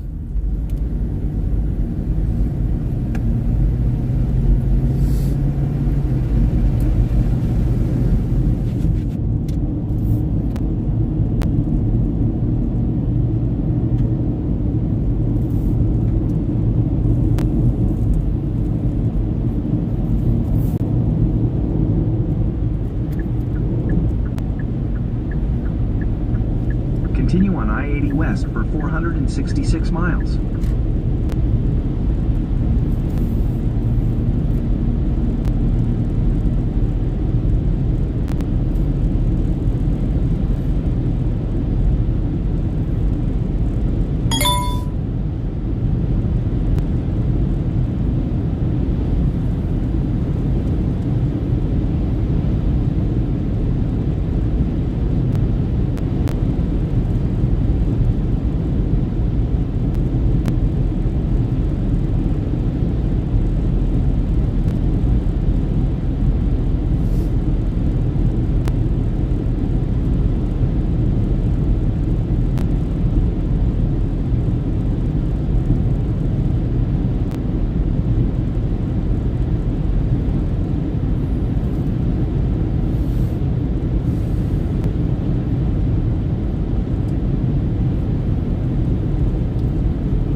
are cruising 95, 100. We are still in Utah, the other side of Salt Lake City. We've got about 55 miles to the Utah border. 51 miles. Not Utah, Nevada. Crossing over in Nevada. We are 6 hours, 15 minutes or so, give or take a little bit, from Reno. 448 miles. According to the Google machine, we should be there by 20 after 5-ish Pacific Standard Time. I don't think, or daylight time. I don't think that we've switched over yet. I don't like these kind of uneven things, so I'm going to slow it down a little bit.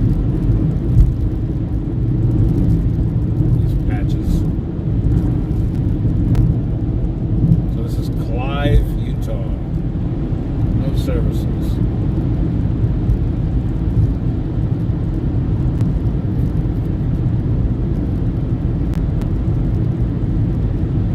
I'm doing 90, so this Super Duty Ford. He's cruising.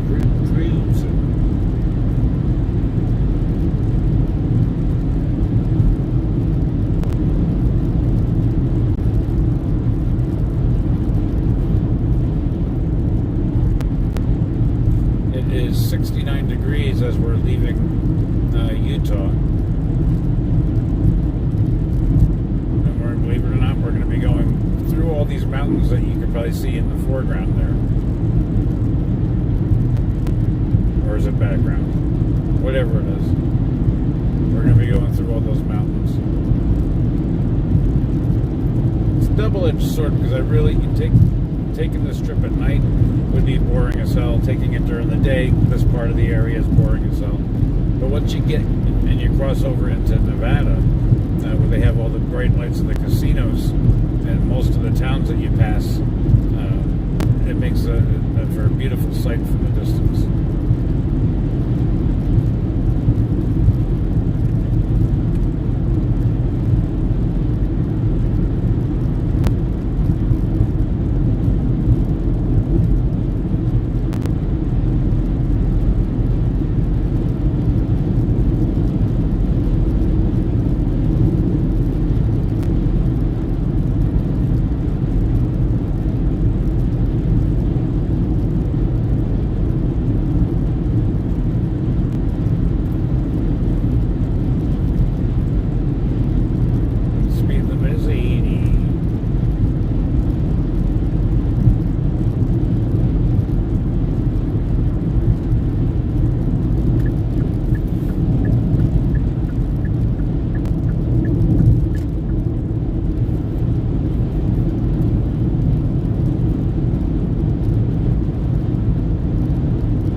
If necessary.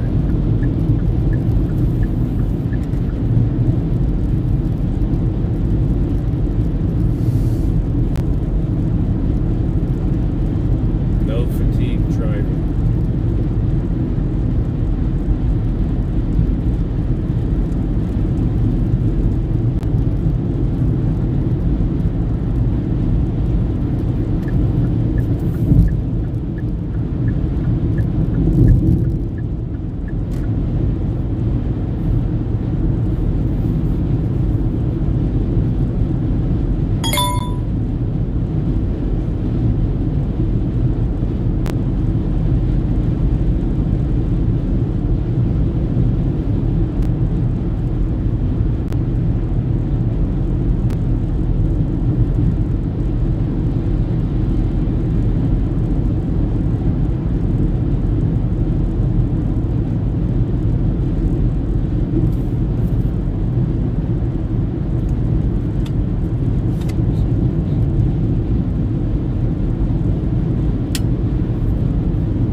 fake tree.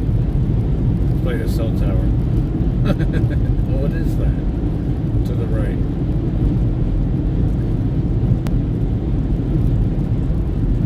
In the world is that?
The tail end of the Salt Lake Flats. That's what you're seeing on the right and the left of us. If you can see that white, these are the flats of Salt Lake. We are about 24 miles or so from Reno, Nevada, from the border of Nevada, Utah and Nevada border. We are 419 miles from Reno. We should be there 5 hours 53 minutes, give or take, which should put us there by about a quarter after 5 Pacific Daylight Time. Just in time for dinner.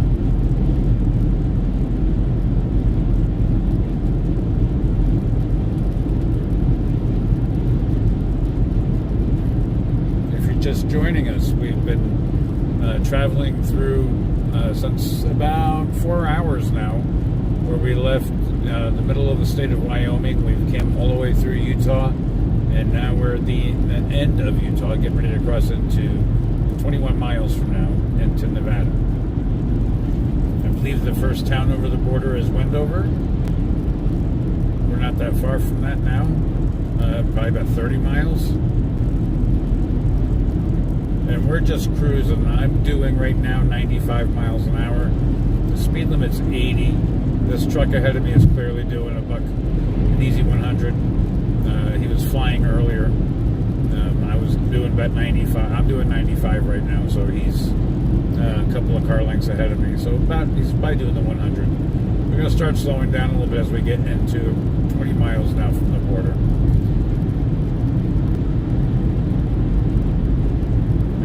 And that big mountain range up there, we have to go through it.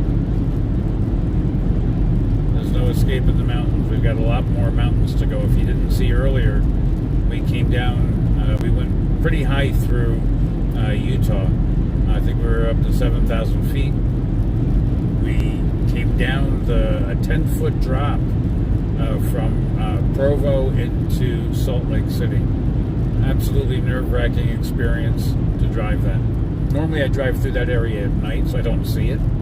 Hey, I saw it this time. And I'm afraid of heights, so I'm looking down and I'm seeing no end to the bottom of the canyon.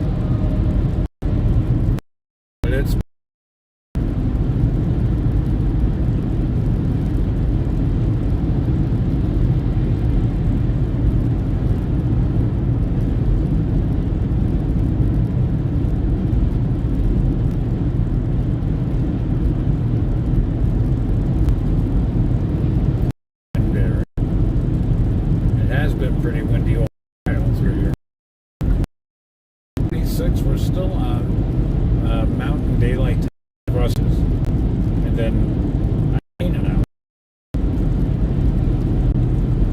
out about, I don't know, 200 feet and feet of water. But we got some great pictures, and we'll put them up there at some point, and the videos.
I just realized that we were clocking 100 miles an hour.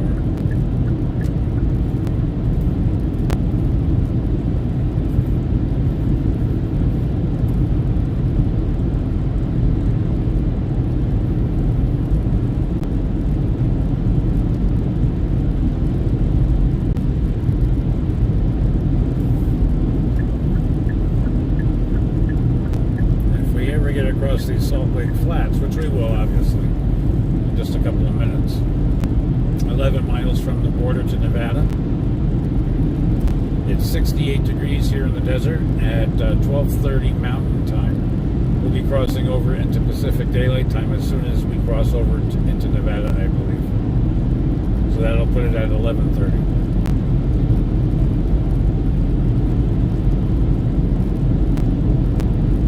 Just joining us. I know people have been in and out. Please, if you can, give us a thumbs up. It really does help tell YouTube that the videos and the live streams are worth watching.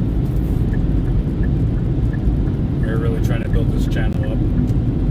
Thus, this marathon drive. And we're going to be doing it again. We're going back, all the way back across the East Coast, driving tour of the United States from Reno, Nevada, back to Saratoga Springs, New York on the 30th of September it starts.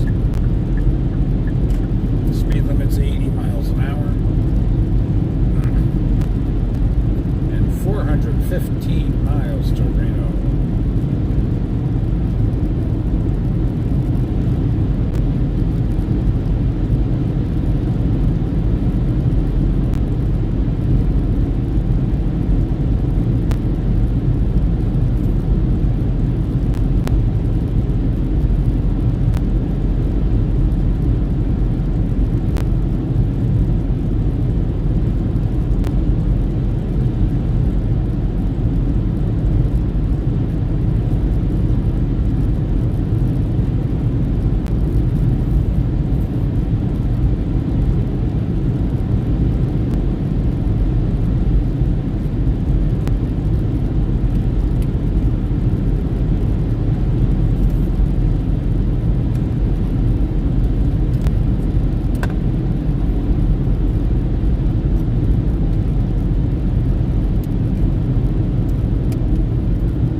6 miles to the border.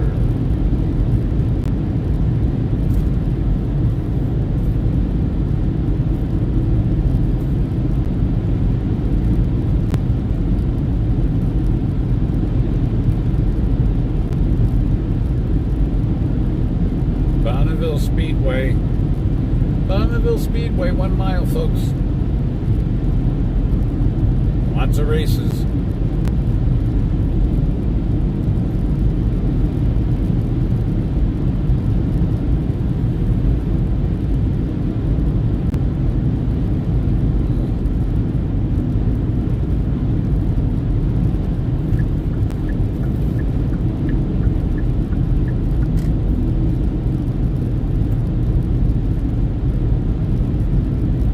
On the way back through, we'll stop at the Bonneville. I don't know why I was thinking Pontiac, but it's Bonneville. Bonneville is a Pontiac, right? Regular gas here at exit 4 is $4.85. I just got done paying $4.50 again.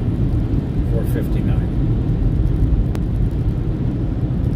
I'm going to start slowing it down here a little bit. So we're getting ready to come into, we just passed the Bonneville Flats, where all the car racing and stuff goes.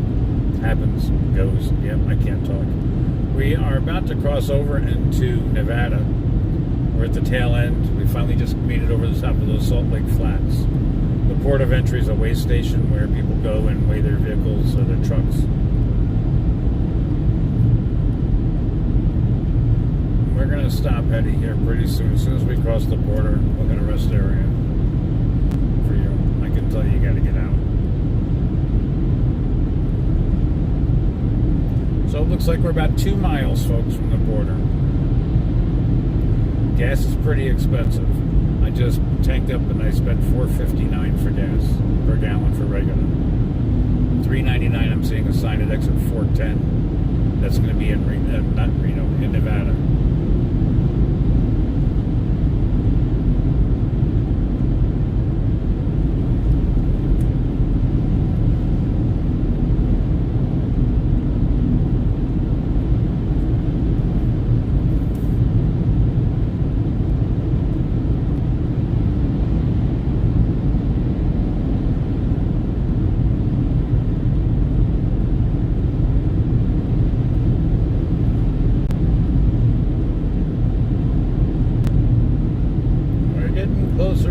And then, of course, we got these big mountains we're going to go through again.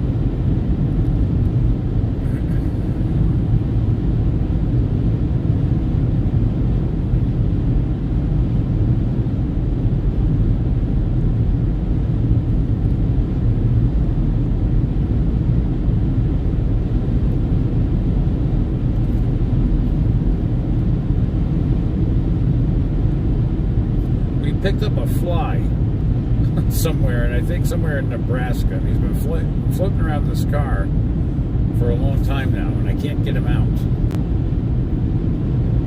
Okay, we are, when you see this 410 here, we're going to be in Nevada. We're in Nevada.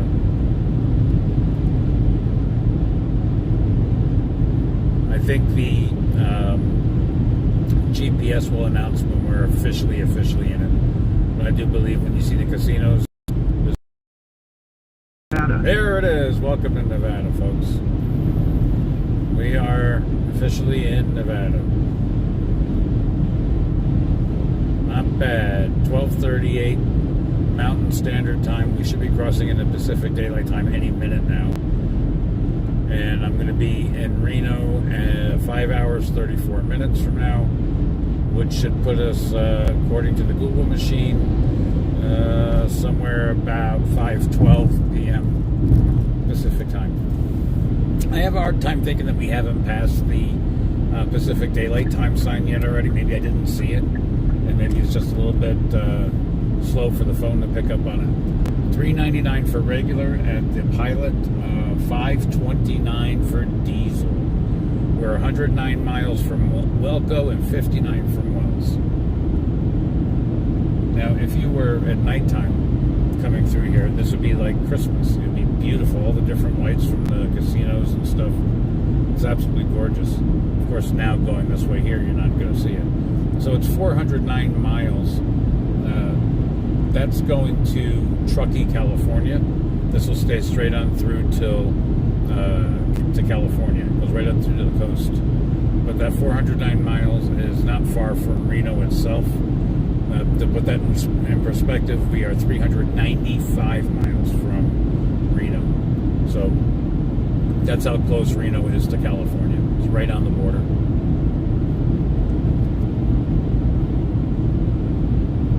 Looks like we may lose our 5G coverage because I don't see it. So if we lose coverage going through the high Sierras here, I'm going to leave the feed going and we'll pick it back up as soon as it picks up on its own. But just look at these rocks. This is amazing, folks. Looks like a dinosaur. Hola!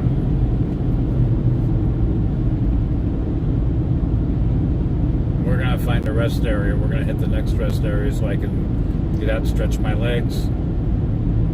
Let the dog stretch her legs.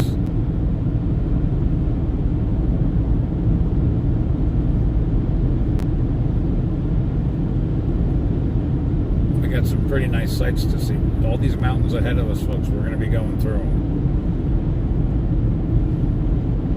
I shouldn't say through them, over them. Now, there is a point where we will be going through. If you saw, and when we were coming out of Provo, there was a tunnel that went right through the mountain. They didn't bother going over it or around it. They went right through it. There's a big one. There's some silver mines that are straight ahead here. If I remember right, it's about 100 miles. So we still got some time. But they are spectacular, and you do ride through them for a minute or two. And just knowing that you're driving through the heart of a Sierra Nevada mountain is just completely inspiring and breathtaking. 80 miles an hour still. I should really slow down, and I'm doing 100. This is what 100 miles an hour looks like on the camera. Pacific time zone. Yay! Yay! It is now 11:41 where I'm at. 12:41 Mountain Time, and I bet you it's 3:40 to, oh jeez. What is it? It's 11, 12, 1, 2:41 on the East Coast. Wow, I gotta use my fingers to count that one. So we did not pass the Pacific Mountain, or Pacific Daylight Time, whatever it's called.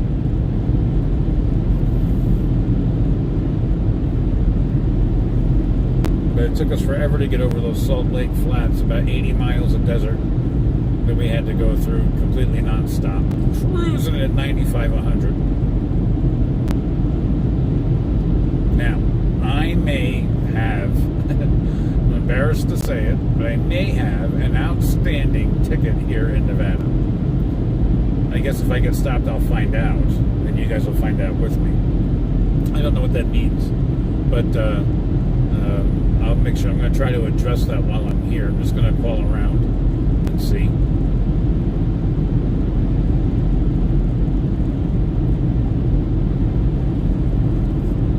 But now we're cactus and telephone poles pretty much all the way through now till we get to Reno.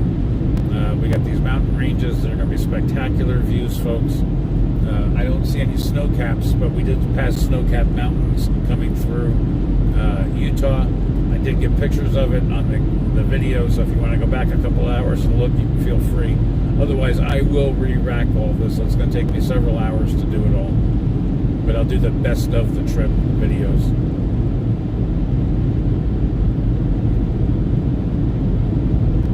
But this is the desert.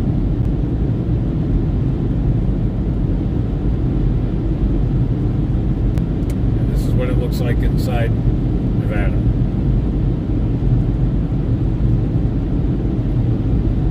Elko is not far from my father, from Reno. Wells is the first time that we're going to be actually going through here. And then I think it's Elko. I think then it's Winnemucca.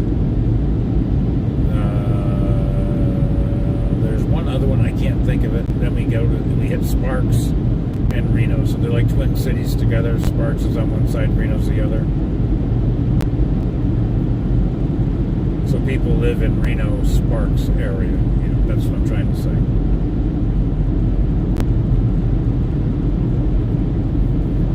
And we're going to hopefully get some great live shots, some live streams from downtown Reno. Of course, it's the biggest little city. And it's friggin' gorgeous at night, guys. It's just friggin' gorgeous. I don't know any other way to say it. We're going to try to do a sunset tour around McCarran Boulevard. McCarran Boulevard circles Reno and Sparks. So it goes all the way around. It's about an hour and a half or so drive. But it's very there's a lot to see, especially when you get to the top of the mountain overlooking Reno. I'm going to get some great shots of that. It's absolutely amazing. A lot of folks don't know that Reno's a decent college town, too. I think it's the University of Nevada at Reno, which is not far up from Virginia Street, which is the main street that a lot of the casinos, most of the casinos in downtown Reno are off of Virginia, one way or the other. I have my favorites. Harrah's is the original casino, founded by Bill Harrah, way back when in the day. He no longer owns it, obviously. He's long gone. And it's been sold off by the Harrah's. They no longer own it. I'm not sure who does. I think it's the same people who own the Nugget in Reno, and I don't know if it's the same ones who own the Nugget in Vegas. That I don't know. But my father and stepmother are pretty up on all of that in the history, so we may get some answers from them. We'll talk to them about some of the history of Reno, because they've been here 20-something years.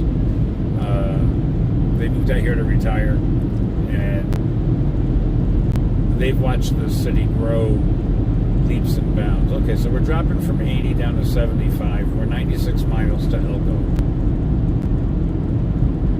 And there's a sign here for chain installation. Make no mistake, it does snow, especially up here in the higher elevations. We're not sure if we're going to hit snow. This time of day, probably not going to see snow. At nighttime is when you're probably going to see it. As we get closer to Reno, you're going to see more snow-capped mountains. Mount Rose, Tahoe, I think, just recently got a few inches of snow. So you'll be able to see that from the ground floor of Reno. Reno, of course, sits in a valley surrounded by mountains. So one side, if you look, is Lake Tahoe. Then the other side is Virginia City. So I'm not the expert at all on it, but I know enough to point out some great things. We went to Virginia City back in the early 2000s. It's hot. It's exactly what you would expect. It's right out of a movie. You know, sidewalks, dusty roads, mining for gold and silver. There's a great museum there in Virginia City. I have this great fear of dentists, and that museum did not do it justice. The company's store had a dental department in it, and the equipment that they use, the chairs look barbaric, but the equipment that they use to pull the teeth, one of the rods and things that I saw, scariest looking thing. And yep, I'm so glad that I am a modern person and that I'm born long after the gold and silver rush of whenever it happened in the late 1800s, early 1900s. Because my God, could you imagine if you needed a dentist back then? You probably want to be bit by a rattlesnake more than you'd want to have a dentist pull your teeth. And speaking of snakes, there's a lot of rattlers and stuff. Most of the people here, I don't want to hear what people's opinions are on the Second Amendment. Out here, it's a way of protecting yourself. You need it. Sidearms to, if you're walking around out in the desert, you never know what kind of creepy crawlies are going to creep and crawl up on you.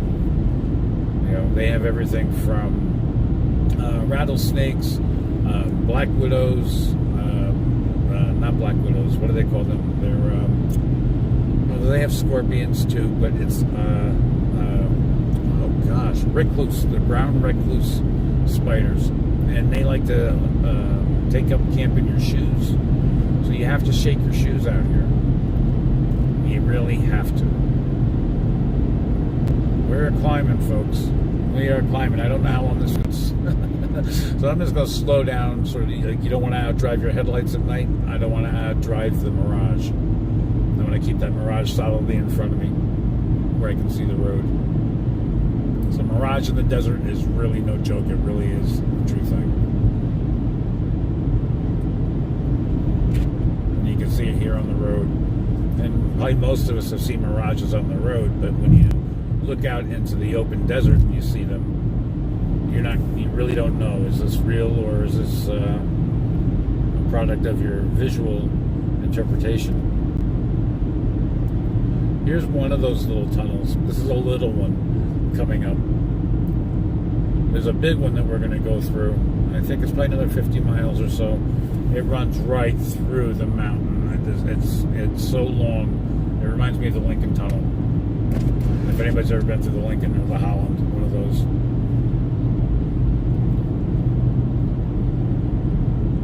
But we're climbing up. It's 66 degrees, by the way. 5 hours, 19 minutes to Reno, 378 miles. It should be. They have, out here in the desert, many hundreds of earthquakes a day as well. Another little factoid that I know. Some of them you can feel, some of them you can't. My father and stepmother have reported that they have felt earthquakes in their apartment building. And here's a little heads up. If you're going to go to Reno and you're going to stay at a hotel, don't stay at the Atlantis. Because they predict the Atlantis with a big earthquake. The old building of the Atlantis, and I think it's on Virginia. Yeah, it is on Virginia. It's going to be one of the first hotels to fall. I wouldn't want to be in that hotel at all. I've been in there for gambling. We go there for buffet food. Great buffets there. I've stayed in the Atlantis, but in the outbuildings of the Atlantis. Only because I was told way back in the early 2000s that you don't want to stay at the Atlantis. They're probably not going to like me for saying that, but that's what I've heard, so I'm just repeating it. So whether it's gossip or fact or just fiction, I don't know. I don't want to find out. Because like I said, they have many, many earthquakes out here every day. Silver Zone Pass is what that sign just said.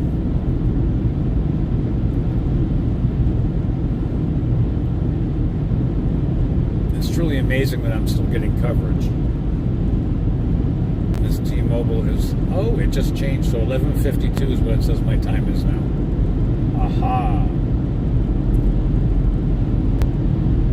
So I'm officially... My clocks are now reporting the Pacific Daylight Time.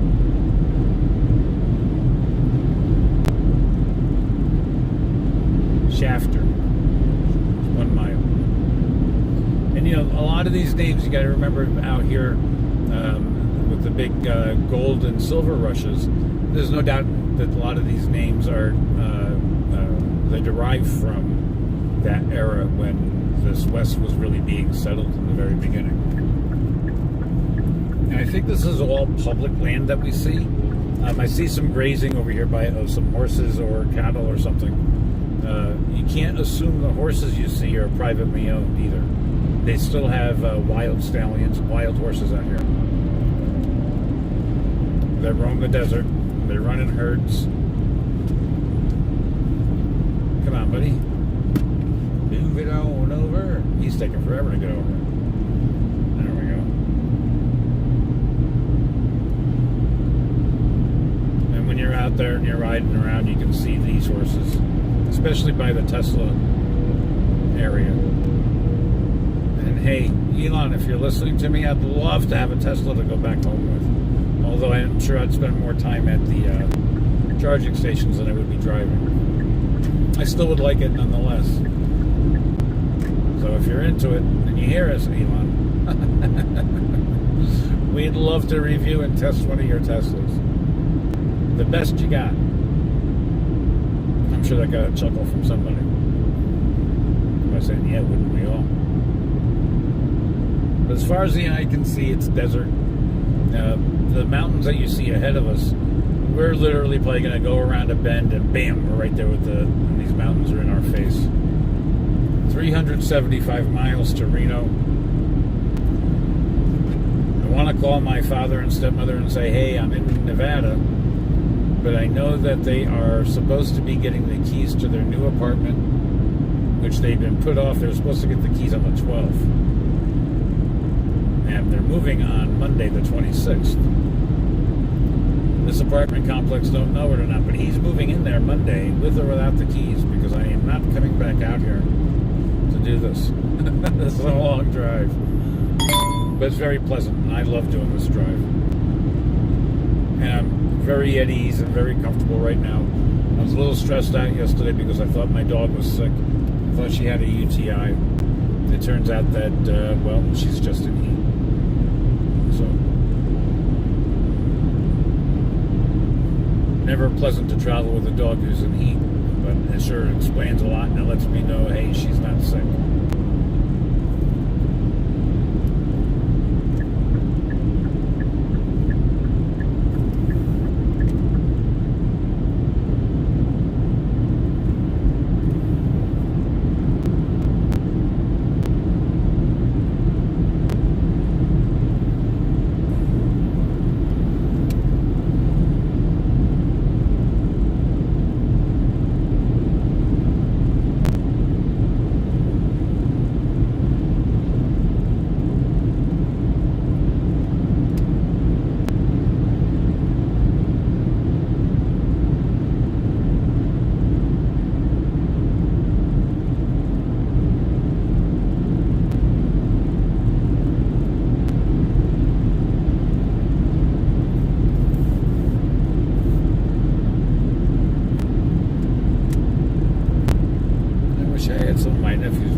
It took you a second.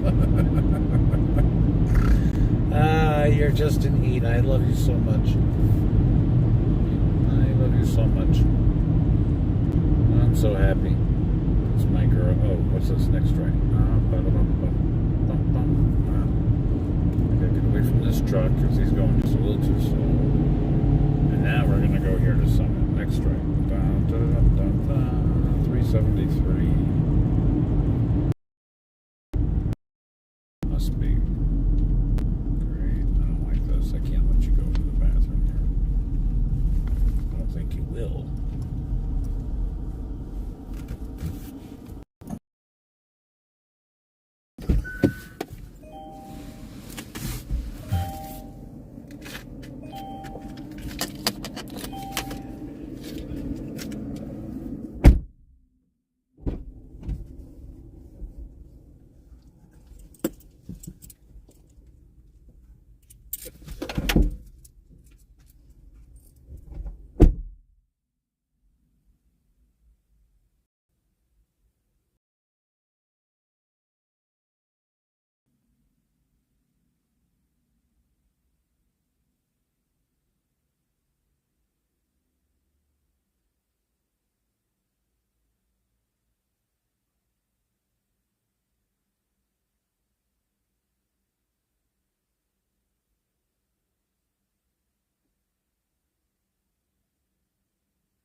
Oh.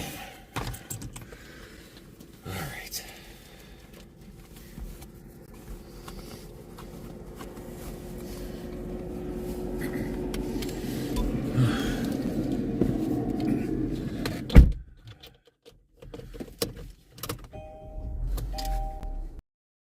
Stopped really quick, let the dog out, stretch our legs.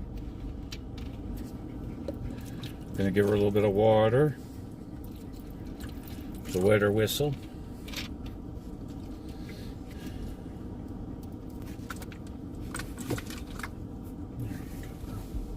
Drink up. Black view for your safe driving. Starting normal recording.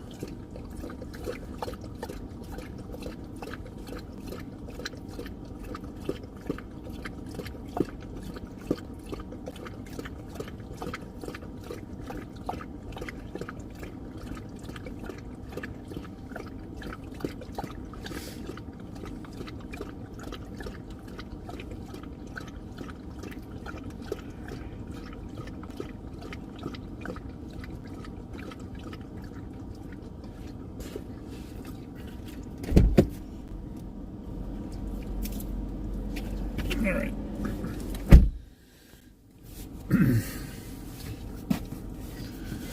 Five hours. It's 12:10. Let's hit it. All right, you gotta lay down now. Next stop, McDonald's. We are gonna stop at McDonald's. And we're gonna get some McNuggets. Yeah. Next stop, McDonald's. Don't know how far up it is. I like that little area there. That may be a good camping area.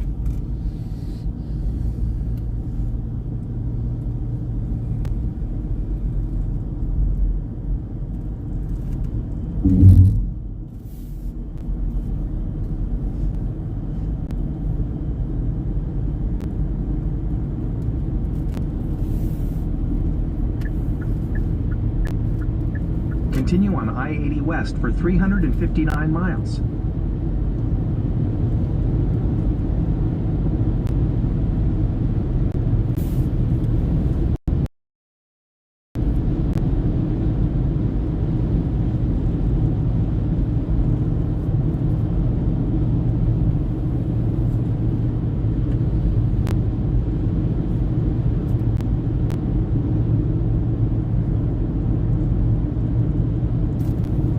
Look at these gigantic big mountains.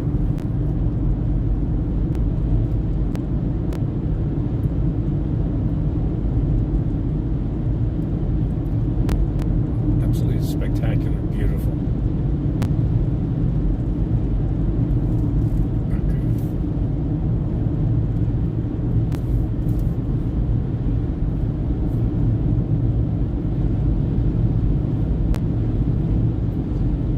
We're coming down these mountains, and of course we'll be going up many more along the way. We have 358 more miles to go till we get to Reno. 5 hours 1 minute according to the Google machine. We should get there at 5:13 p.m. Pacific Daylight Time. And so it's 12:13 on the west, 3:13 on the east, and you have to figure it out in between.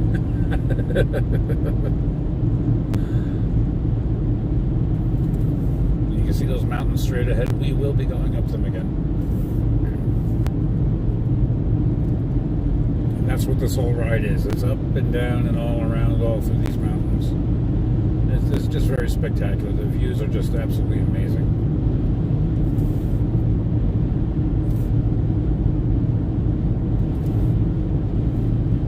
I'm going to call my parents so when I get to Elko, which is about 70 miles from here.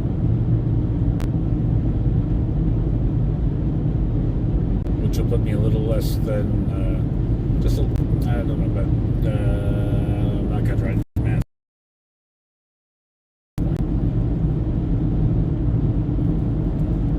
We are certainly well within the day's drive. Look at this. This is freaking spectacular.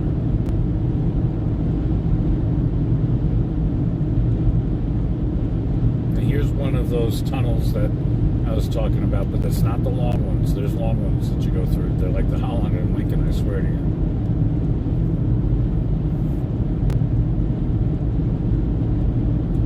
And I don't know if you can see it to the left. I was telling you guys earlier about wild horses. I'm looking right out. There must be about 10 or 15 of them. I'm assuming that they're wild. Yep. Now we're down to their level. I don't know if we're going to see it.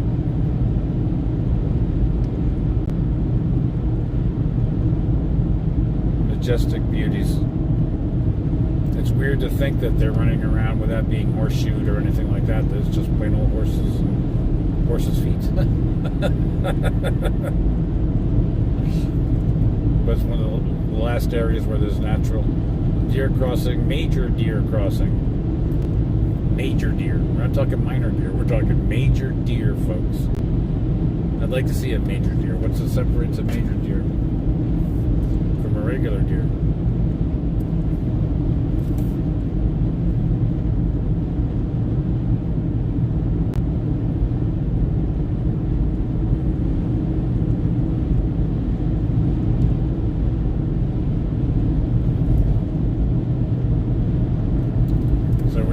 Valley floor, but not for long. We're going to be climbing up there. I think it's about 10 miles, it looks like, straight ahead, and we'll turn one of those bends and there'll be a mountain facing us.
Prison area, hitchhiking prohibited.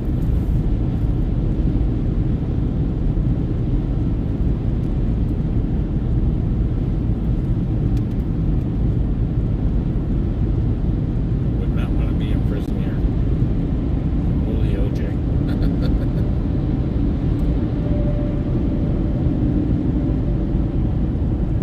It gets cold in the winter and hot in the summer. Hot.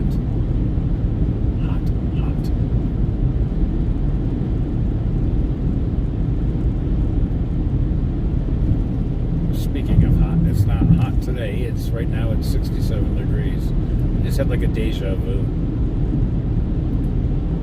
I have been down this road before, so it's maybe that's what it is.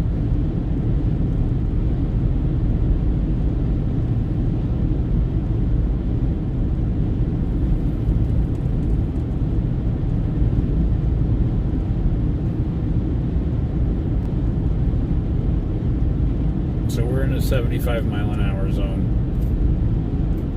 I'm doing 80-ish.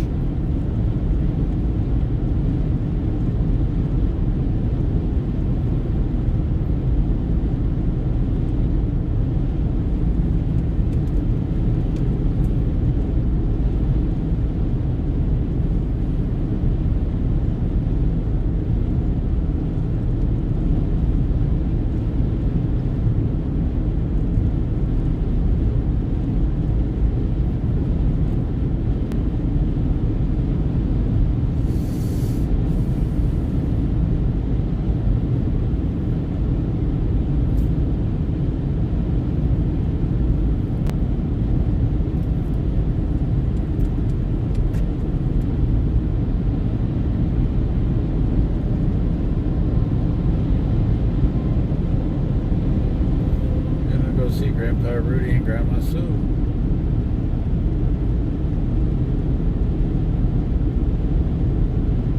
First we're stopping at McDonald's. we are going to do McDonald's. I think we'll get gas and McDonald's at the same time. If that's okay with you.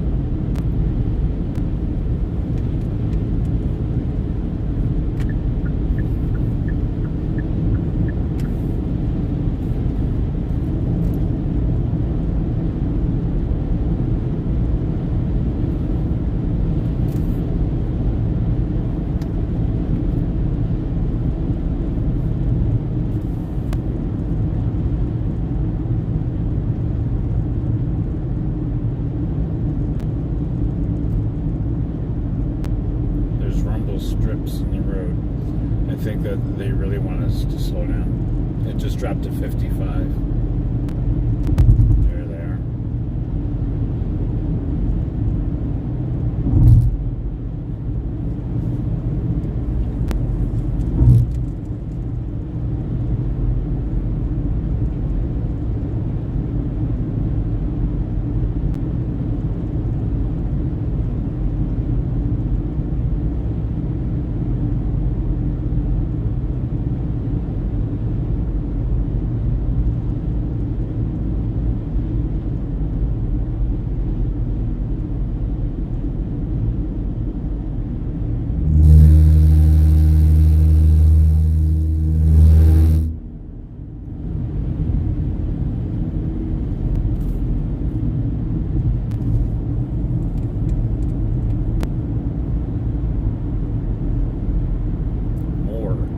Services.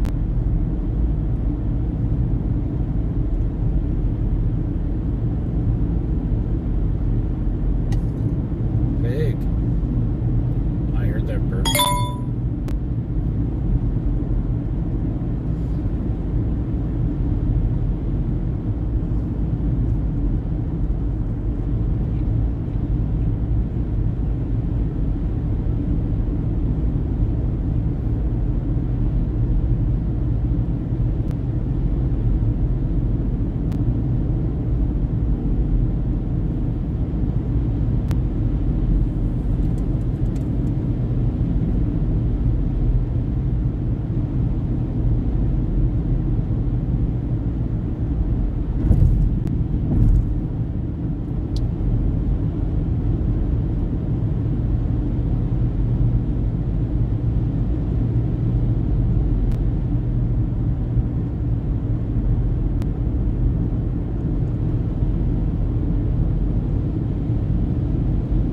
Interesting thing about Nevada, there's no state tax here. The casinos pay for it all.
Take the next right toward US 93 North, then turn left.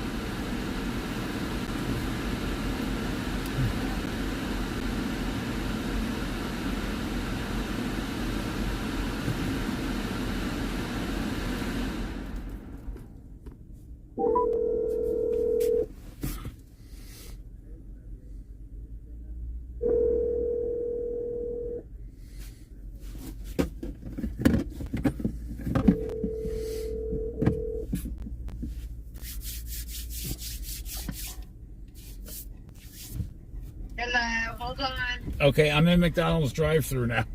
So you hang on too. Order when you're ready. Can I get a 2A, please, with no onions? What size on that? Large. Super size. Without onion, right? What do you think with that? Dr. Pepper. All right, would that be everything for you for today? Can I also get a 10-piece nugget Okay. Give me a chocolate cake. with barbecue sauce, please? Would that be everything for you for today? That'll do it. All right, there'll be 22 in your fridge. Thank you. I want a shake. I don't want to shake. I know, I'm joking. I know. Okay. So, how's your trip? Pretty damn good. I am 4 hours and 46 minutes from my father's. I'm down to 339 miles. Huh? Wow, good for you. Yeah, Good for you, rock on. That's awesome. I'm deep in the heart of Nevada. Good. Yes, I'm at McDonald's now. I gotta grab a bite to eat. I want something different besides peanut butter and jelly and leftover chicken strips. So I got a quarter pounder without onions and a 10-piece to split with a dog. My dogs throw them up. Anytime they eat chicken nuggets or anything from that. Oh, they really? throw them up. Yeah, it's like they don't process it.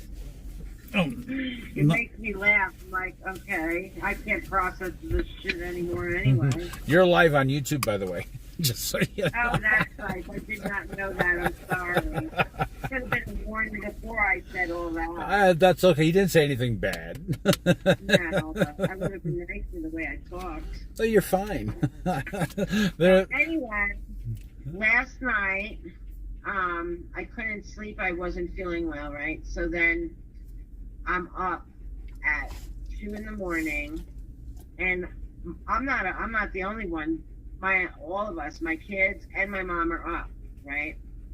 And then all of a sudden I hear a big thud, and me and my kids come running, and my mom fell. oh, no. Everybody that's hearing me, she's 80 years old. She's very fragile, very tiny. Her spine just snaps like crazy. They've had to cement it back, solder it back, whatever you want to call it, to place several times, to where now they say she can't get that anymore. They have so many patches down her spine, but we don't think she broke anything. But she's in pain and she refuses to go to the doctor. It's making me crazy, right? So I've been worried sick. Now remember, Lola got surgery yesterday. That's my dog, everybody. So she got the surgery and got fixed yesterday, which is great. But she wouldn't eat. She wouldn't take her medicine. Remember, I was telling you, and you said you're Yes. going to have to force her into it? Well, I was like, no, I'm not doing that. Well, today I did both pills, because she's supposed to take 2 at a time. And so I did 1 at a time, but I got her to take both of them very gently, and she took them. So it was super easy. I was shocked. And she hadn't eaten, so she just ate for the first time right before I called you. Oh, good. That's good, yeah, but I haven't been able to leave her side, and now my mom's hurt, right? Oh, So no. then this morning I finally, they turned our electric off at 8 o'clock this morning. Oh, that's right. Yeah, you're having work done. Yeah, because scheduled maintenance, right? So, so that's annoying in itself, right? And then I get a phone call. I'm trying to figure out when I can go grocery shopping or pick up groceries and all this stuff. And I get a phone call from my son's school. I got to pick him up. He might have COVID. Oh, Like, great. oh my gosh, when it rains, it pours, And so I can't leave the dogs. All right, this is my dilemma with the dog. I can't leave the dogs together because Peterbilt, it's just Peterbilt and Lola, it's a common thing to groom each other, you know. Yeah. Dogs do that. They just groom each other. He cannot do that to her right Thank you now. so much. Sorry. No, you're fine. We have 2 weeks that we have to keep them apart. How terrible is that? You know how hard that's going to be in our little house? Yeah, I do. Like, I don't get it. I think that Danny is going to get a kennel for Peterbilt so that he can still stay here, because I don't want Peterbilt to have to leave the house and go somewhere else. And I don't know what I'm going to do when I take him out, when I have to go out to work. You know, my mom can watch Lola, but she can't be around saying, don't lick her. That's not going to happen, you know. So if she just had to make sure Lola doesn't lick herself, that's easier than having to control both dogs. Right. And then this way, Lola, I can just put the cone on, and my mom won't have to worry about her licking herself. She can still read her book and not stare at the dogs all day. So, I don't know. What are you I'm doing, trying Heddy? to work it all out. It was such a stressful couple of days. Oh, It was. And I wanted to talk more to you on the phone, but I just never found time. And every time I would pull you up, I can't hear you. It would click off. I couldn't hear you. And I didn't have time to text you and tell you I couldn't hear you because I was rushing around, but I was trying to.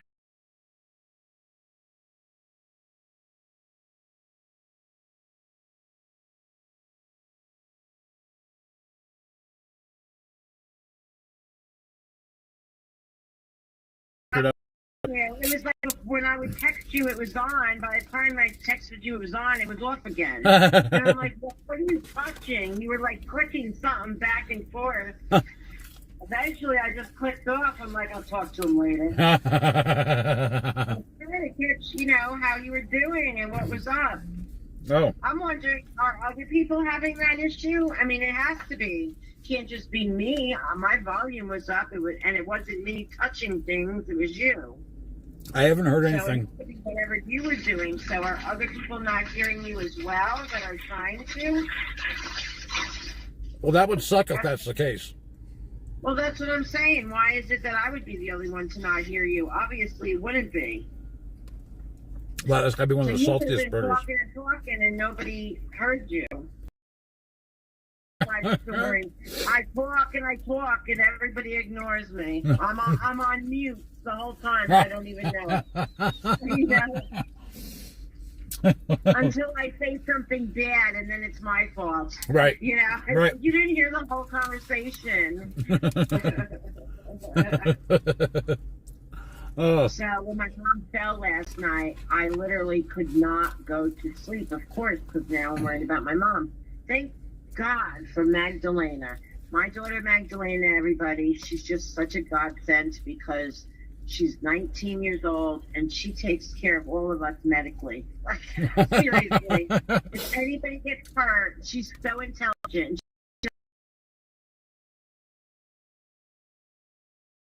My mom fell. Right away, I start screaming, Magdalena, Magdalena, she's down. And I scream for my son because he's the brawn, the muscle.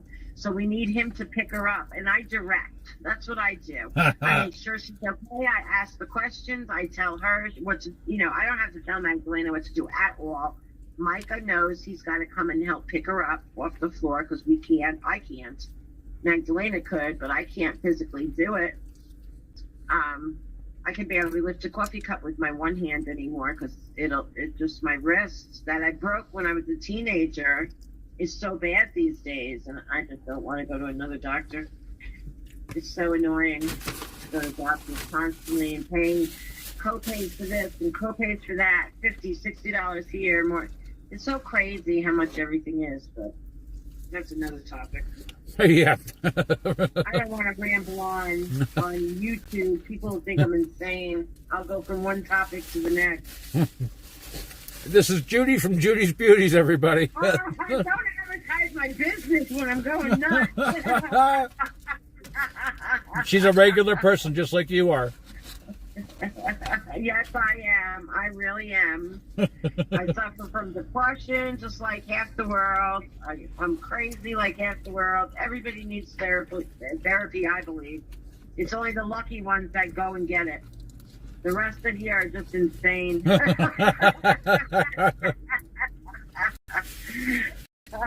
All right. So, I've had my break, and now I'm going to hit the road again and still talk to you. Hopefully I don't lose you, but I'm going to be talking and driving. That's okay. I can't stay out long anyway, but I'll try to stick with you. I still have a million things to do. Well, I gotta come up with something Mom wants to eat for dinner. I'm grocery shopping online as we talk.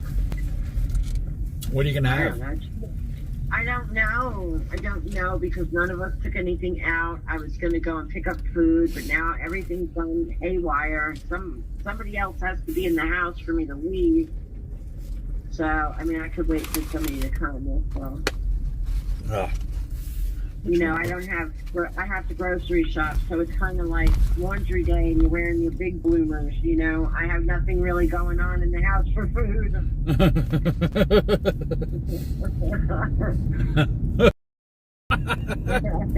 Your grandma, granny man. Yeah. It took you a while to catch on, but you slowly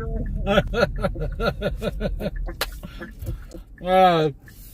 Judy's the best, everybody. If you're listening, she is the best, and she'll keep you in stitches. She really will.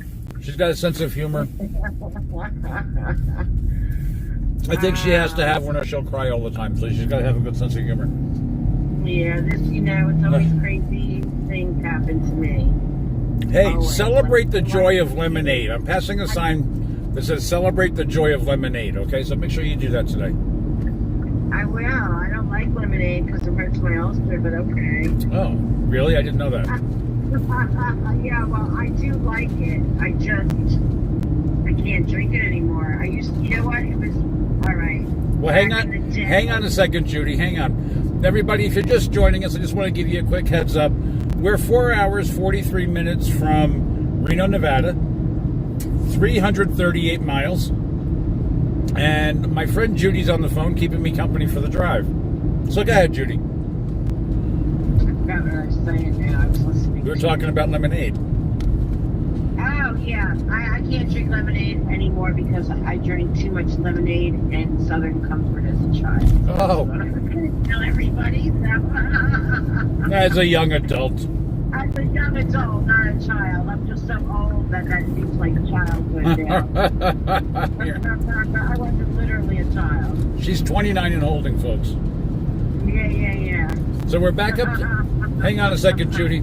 So we're back up to 80 miles an hour, folks. It says it's strictly enforced. I'm willing to bet you it's through the air. We're 50 miles from Elko, 73 from Carlin, and 339 from our final destination in Reno, Nevada. Yay! And Wednesday at noon to Thursday at noon is another day. So it's 2.5 days, 3 days. Yeah, that's really good. Yeah. So you can really make some time. You know, I was doing 100 miles an hour coming across the Salt Lake Flats in Utah. Wow, that's very cool. I want to go through that too. Well, you can rewatch the video, and it'll. That's right, and I will. I'm gonna have to figure out which ones. I'll watch them. I can't watch them all at once. What am I gonna? I'll be here for 3 days straight. I'm going to redo all the videos. I'm gonna. I watched some parts of it, and then I like fast forward some when it's just like plain flat land. Unless you're talking about some funny stuff. I listen to your dad and you talk. Really? Yeah. That's funny. I want to go and interview him, talk to him. Well, you know, like about life. Well, I love, like, now that I'm my age, I love talking to senior citizens. Me too. Me too. But they're so full of wisdom and knowledge, and I just really love to ask them about their life and their past experiences. And you know, kids today, I don't know what generation this is anymore, millennials, I guess, they don't care about the senior citizens anymore. I've heard children say it, like what the millennials say, I'm not just going to respect my elders just because they're elders. Right. And it's like, I want to punch him in the face. And how can you say that? I don't get that. So it really, to me, it's like I have the utmost respect for my elders, and I would have, because my grandma would have punched me right in. Yep. Not punched me, but she would have backhanded me really hard. No, my mama would have punched me. Yeah, like it's just not cool. You don't do that. Right. You just don't do that. And we did manners. We had to use our manners. Yes, ma'am, no, ma'am, and all that stuff when we were kids, too. Well, you know what's funny is, where I know you were born in Texas, right? In No. the South. I lived in the South. I was born in New York, but I was raised in, I lived in Texas and Georgia in the South, the heart of the South. Right. Well, you know what? Growing up, we didn't say yes, ma'am, no, sir. We said yes or no, but we certainly didn't say the ma'am and sir. That was more of a Southern thing. Yep. I'd be like, yo, like, and then I come down here and my kids say yes, ma'am, and no, sir, whatever, because they learned it in school, and I'm all impressed. I'm like, well, that's sweet, guys. I'm like, but we say, yo, no, thanks anyway. No,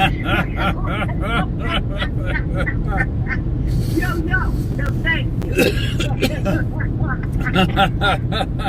said that to the teachers, and they cracked up. Like, I'm obviously joking. Hold on, everybody, because I got to knock at my door.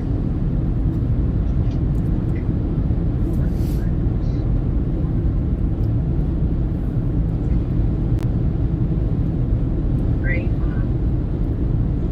We'll talk. I'm on the phone, so.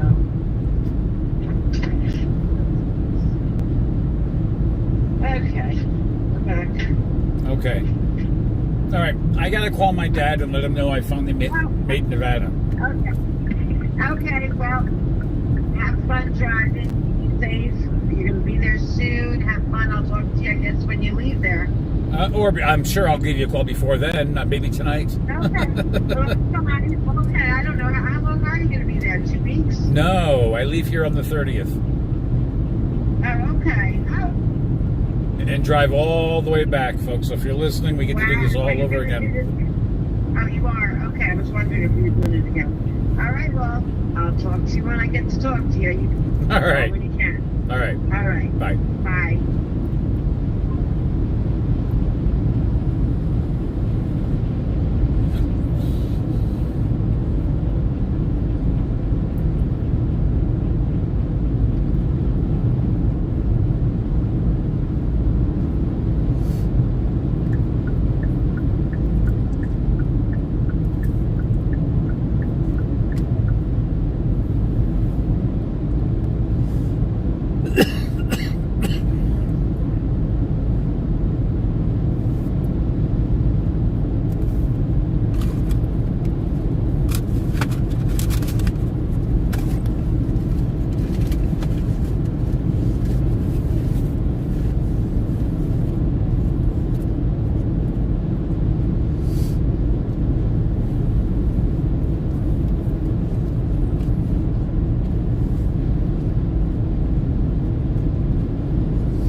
You ate all those nuggets already? Wow. Notice you didn't save me any.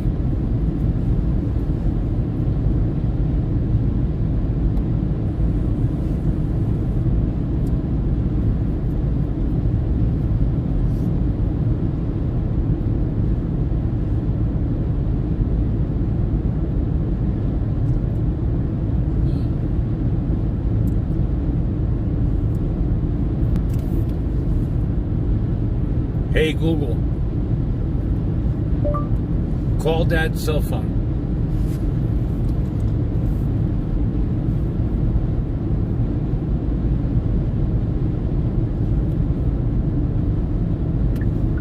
Or not.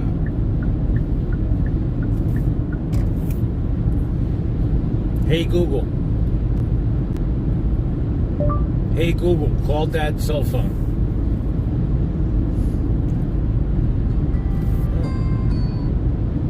Hello? Hello? I was just trying to... Are you watching YouTube? I was just trying to call you just now. No, just got home. Oh. Did you get your key? Yep. All right. Congratulations. We had to sign our life away. There's signing more papers than a mortgage. Hey, you're live on YouTube, just so you know. Okay. Oh. Let me just mute this for a second.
Okay, folks, we are 18 miles from Elko, 40 miles from Carlin, and 306 miles from Reno.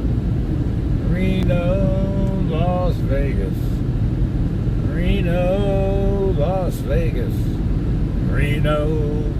Reno, Las Vegas.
So if you're just joining us, we're 3 hours, 57 minutes from Reno, Nevada.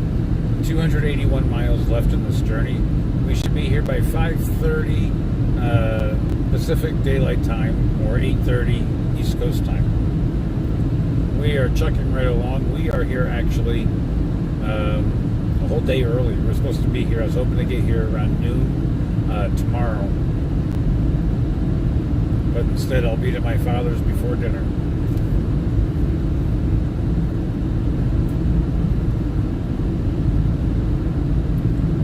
Very, very exciting.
construction, so I have to bring it down to 55.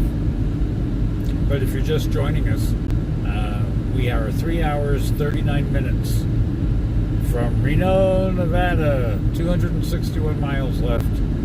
According to GPS and Google, I should be there approximately 5:29 p.m. Pacific Standard Time. Currently, it's 1:50 p.m. Pacific Standard Time. It is 73 degrees just outside of Elko, Nevada.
Construction around here. They do it for miles on end.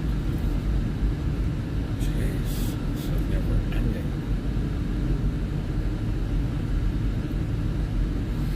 Is that the end of it?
I could smell you back there. You need to poop.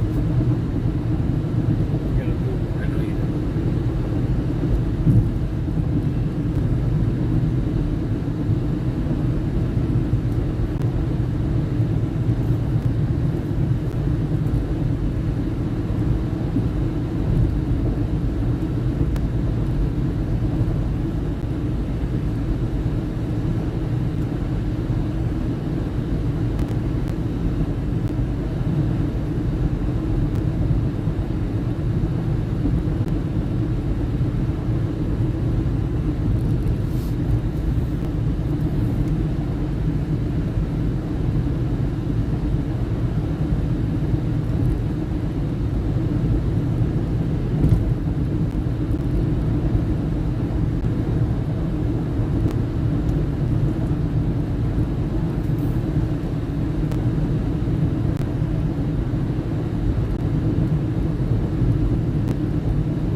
tell you. We have an extra sun coming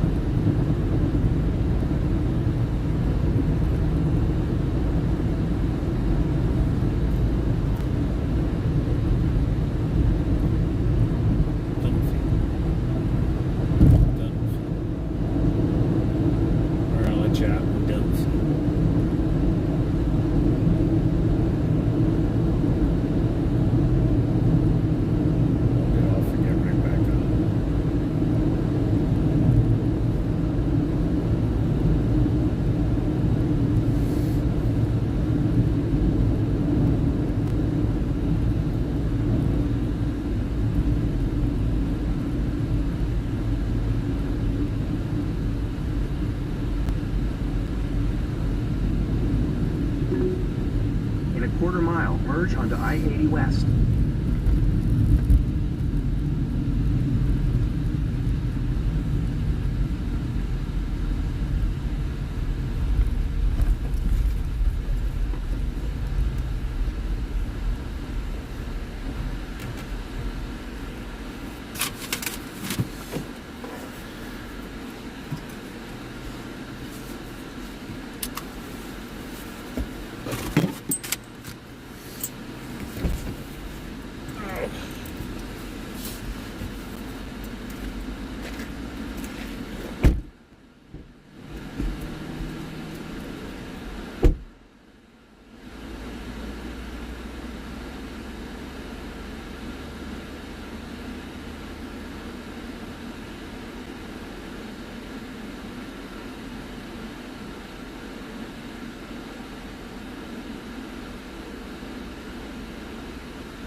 right up.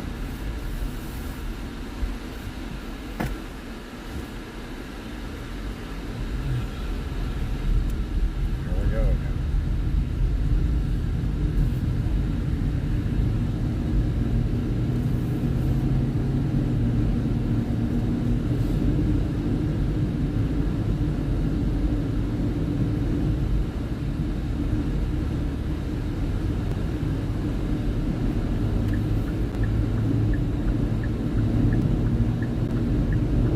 Continue on I-80 West for 240 miles.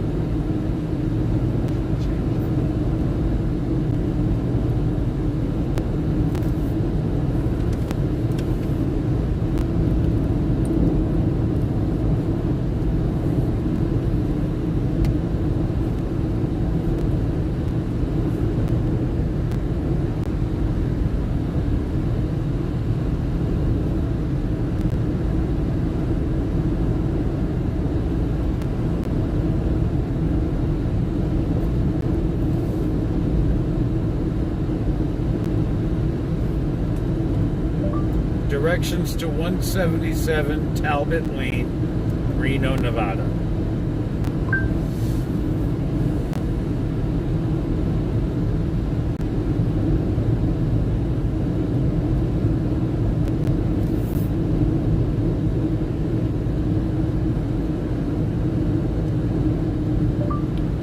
Directions to 177 Talbot Lane, Reno, Nevada. Talbot Lane is 3 hours, 24 minutes from your location by car in light traffic.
Every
time I let you out, you don't go.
It's almost over.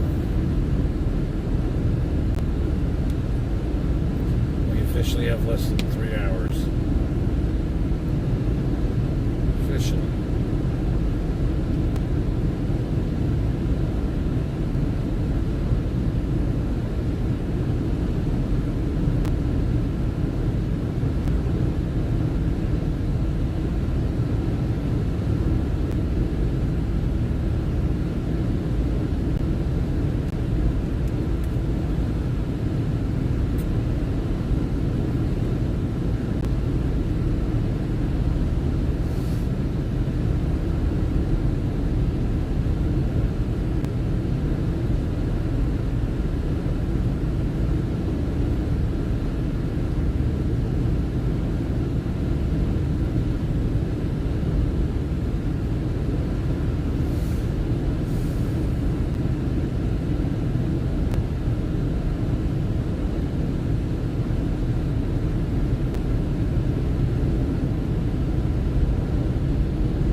$565 for diesel. Whoa, whoa, whoa, whoa, whoa, whoa, whoa.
are 2 hours and 30 minutes from Reno, 179 miles.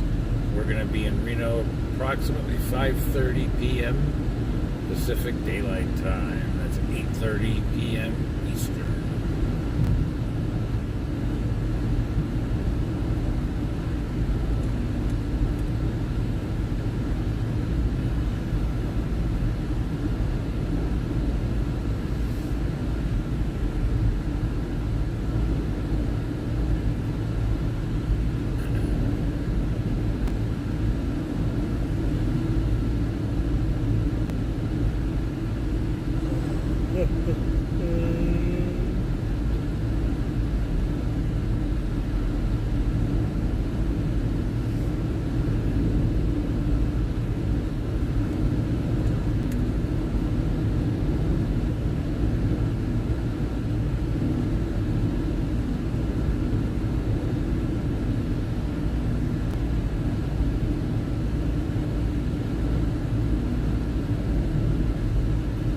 Button Point, Nevada.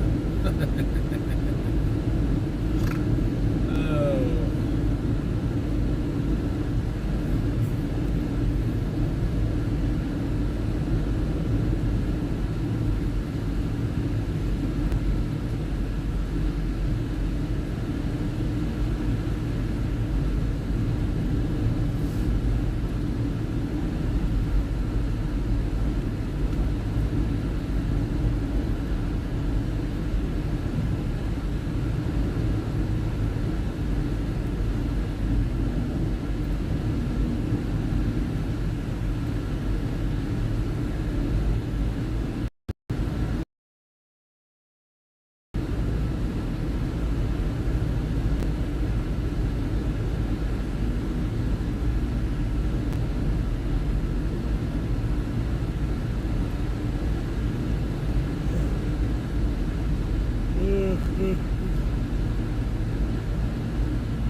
this trip.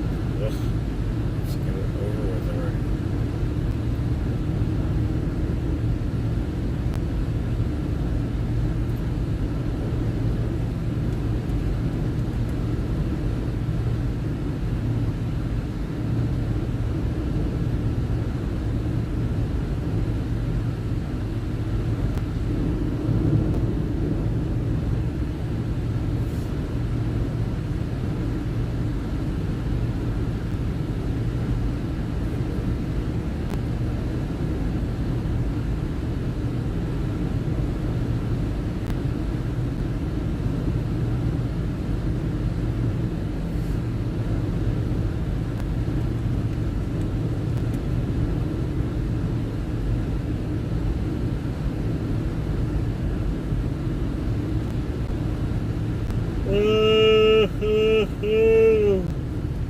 You're just in heat. I'm so happy, Eddie. I love you so much. That's my girl. I love you. That's my girl. Thank you for taking this trip with me.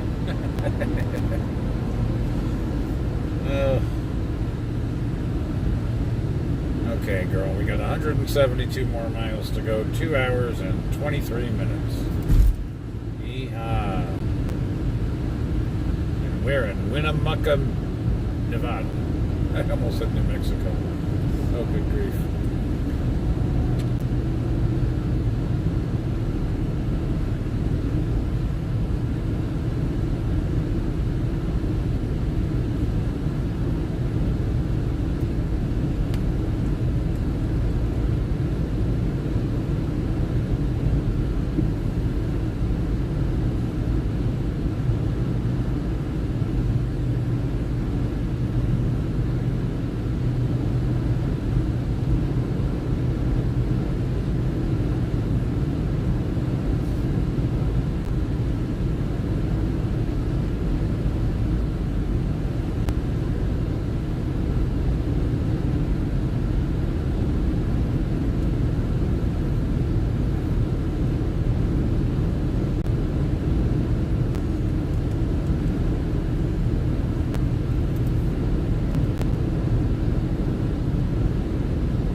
Regular 485 diesel.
Hello there.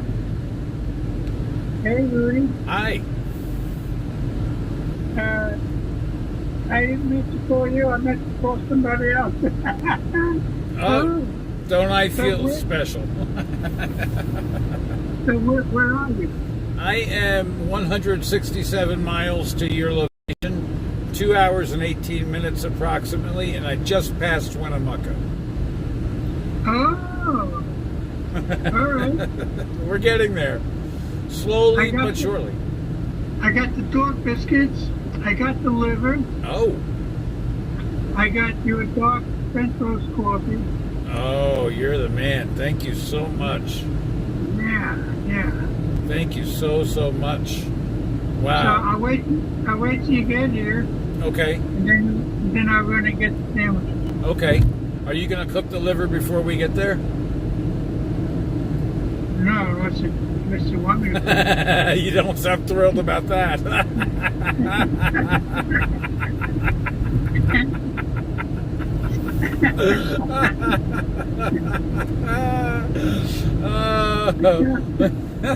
That's okay. I'll cook it. So it's not good. That's a little bit. I got it in. Okay. Okay, I'll cook. I like liver. Liver, you know, Yeah. it's for the. It's for. Yeah. All right. Was the liver? Afraid to ask. $3 a day. Oh, that's not bad. Yeah. I bought one package. I could have bought two, but then it said, well, I don't know how much liver you're really going to need. Yeah, no, one will do it. She just needs one piece a week when she's in heat. Okay. And it helps her replenish her blood supply. Oh, all right. All right? Yep. So, hour 65 miles. 5:30 it's been stuck on. Now we are going to stop. I was going to stop in Winnemucca. In fact, I'm going to West Winnemucca. I'm going to stop. Yeah. I'm going to stop for 10 minutes and let the dog out, give her a quick stretch, and then we'll head. So it'll be 10 minutes. And either I'll make it up or I won't. But definitely before 6 o'clock, I'm going to be there. Oh, excellent. Very good. The only other thing I can think of is that I know that I'm going to be getting in towards rush hour. I don't know what your rush hour is like there. So it may be, as I'm coming. Rush hour is pretty bad. Is it? Yeah. It's more like Seattle's rush hour. No, don't even say that. But I'll be happy. We'll get there. All right. Okay? All right. Yep. All right, great. Every place has got a casino out here. Every gas station's got a casino. This is wild. They go in here to a gas station with Yeah. slot. All They right. got the slot machines in the supermarket. So, Yeah, isn't that wild? That's absolutely insane. All right, Yeah. I'm going to let the dog out, and I'll get right on the road as soon as I get that done. Okay? all right, Rude. All right. Yes. Bye. Bye. Let you out in the desert.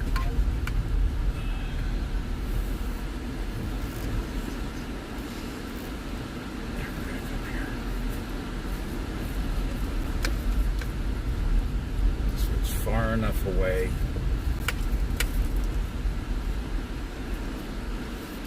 You got to give me some poops.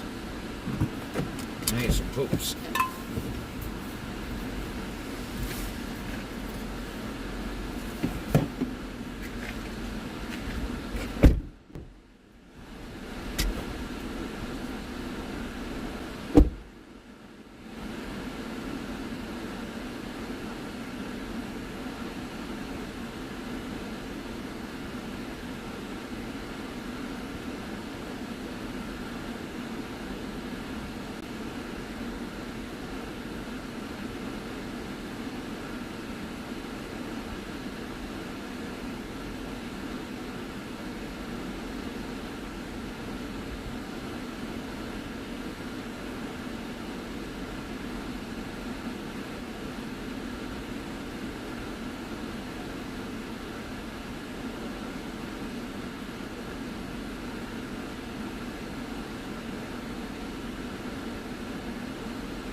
Watch out.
Go poop.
now you can lay down.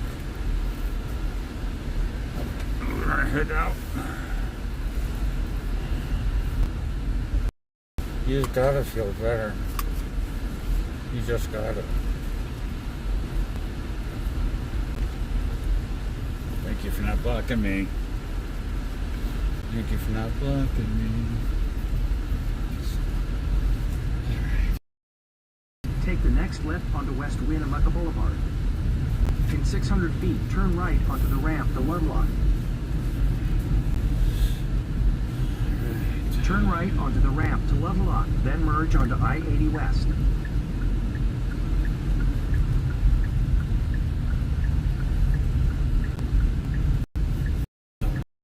Some poops.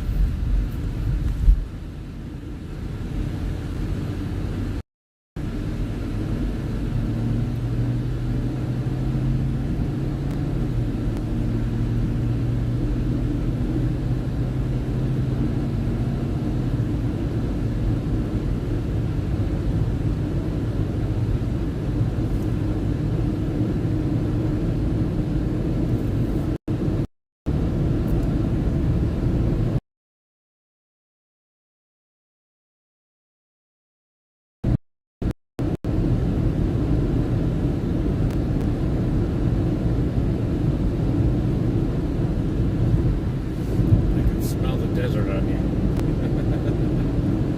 That's my good girl. That's my good girl. It's just all over the place making me feel good.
So we're on our way. We're 1 hour 53 minutes from Reno.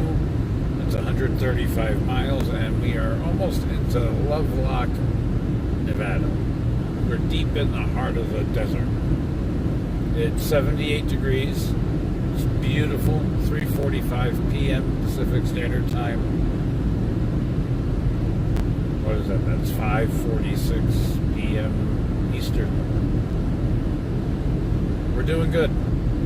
We've made excellent time. We're supposed to be here tomorrow, but we're here today. And we're going to do this all over again, except on the way back. On September 30th, probably going to leave here between 8 and noon on the morning of the 30th.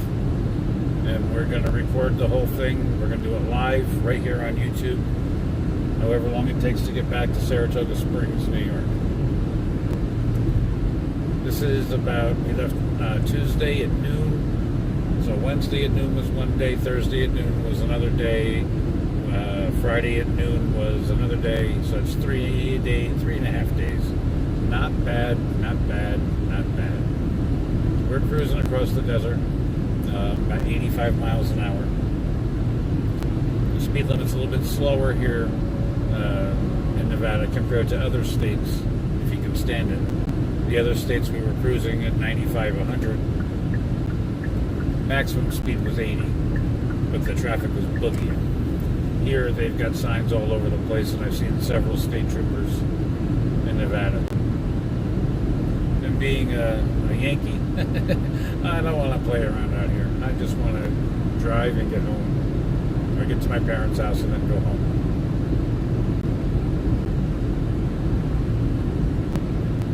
We just came through the world-famous Winnemucca. We stopped for a minute, got a little bit of a break, stretched our legs, and we're out and about. 5:38 p.m. we should be there in Reno. And interestingly enough, Reno's only 10 miles from the California border, Truckee, California. So we may take a ride up there, I don't know. We're going to start seeing remnants of the forest fires as we get closer and closer to Reno. My understanding, about 50 miles from Reno, you can still get the smoke from the forest fires. Reno proper, it's like being inside a wood stove with the smoke coming down off the Sierra Nevadas, the California side. So the air quality is really bad, and it stinks from the forest fires.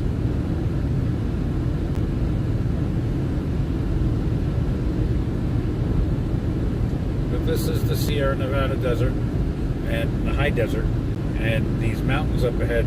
I can't tell if there's anybody on the feed, so I'm going to assume that there are. I think there are. The mountains straight ahead, we're going to be climbing up those mountains. They're going to be, they're beautiful actually.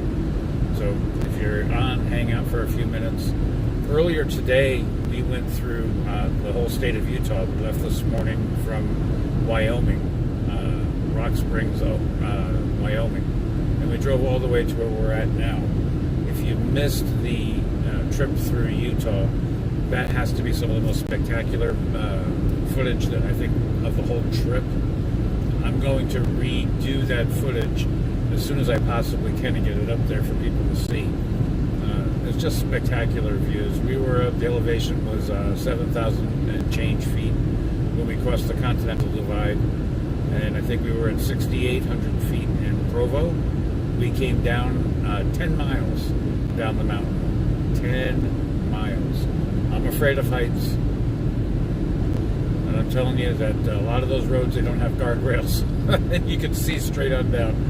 The majority of the time, I've made this trip several times, you usually go through Wyoming and Utah at night. It's just the way it always works out for me. So I haven't normally seen keep kids safe, use proper car seats and boosters. You got it. We don't have any kids. But we got it anyway. I said it for my viewers. So it was spectacular to see all of that during the daylight hours. And absolutely amazing. The beauties this country has to hold. There's no reason for me to leave and go anywhere else. I've driven clear across this country and back several times. I'm not a trucker. I just like to go on road trips. That's why I do a lot of the touring videos and stuff on our webpage of Saratoga Springs and the Albany area. And this is our first time venturing out of state. And boy, did we do it in a big way, right? Clear across the country, we've done this. And I think, I don't know how many hours of streaming we've got videos, but we're going to condense it all. But we're going to let people have the ability to watch the entire trip if you want to watch it. But we're going to do the best of. But the only states that I haven't driven in yet, or have never been to either, are the state of Oregon and the state of Washington. And both are in the upper left-hand corner of the United States. I have not got up there. It's on my bucket list. Something I'm not going to do this year, but possibly next year. My parents, that's where I'm going out now. They are moving from one apartment to another. It's a transitional apartment because they're moving back to the East Coast in about a year's time. So when I come back out here, I would love to be able to go up there because I don't know when I'd come out here again if they're moving back to the East Coast. They've been out here for about 25 years or so. And I've been out here many times. Flying is always the easiest, right? But driving is a treat if you've got the time. The gas prices have been wonderful, except for when we got to, so Illinois, it was $4.99 a gallon for regular. That was the most expensive that I saw, just outside of Chicago, just past Gary, Indiana. That's the most expensive until I got to Nevada. And now, so almost $5 a gallon for regular here. So thank God it's not like that the whole entire trip, or I would be broke already. So we're coming out here on a very tight budget. Very tight. But they will move. And sometimes we get these guys will probably slap me for saying that. But, oh, geez, he's wiggling again. I don't want to. Swoop. Here we go. Hitting it. Flooring it. Don't wiggle by me. I want to get past you first. Now you can wiggle all you want like a little worm. I don't really care. Be safe. So I've got so much bug juice on my car.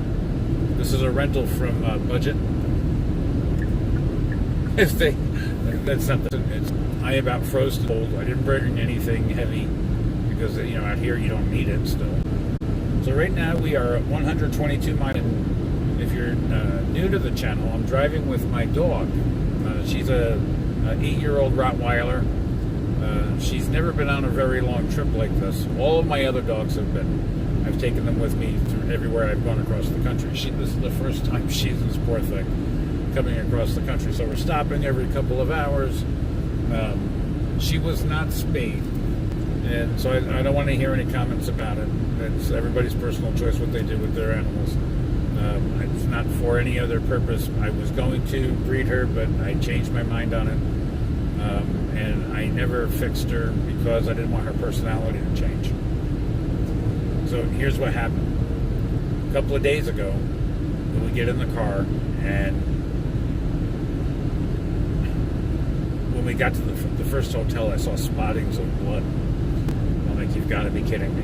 What's going on with her? Because she just came out of heat about a month and a half ago. Now, this dog, she can go, that's part of her pattern. She can do, 2 or 3 months sometimes in between her cycle, and then she'll go a year without doing anything.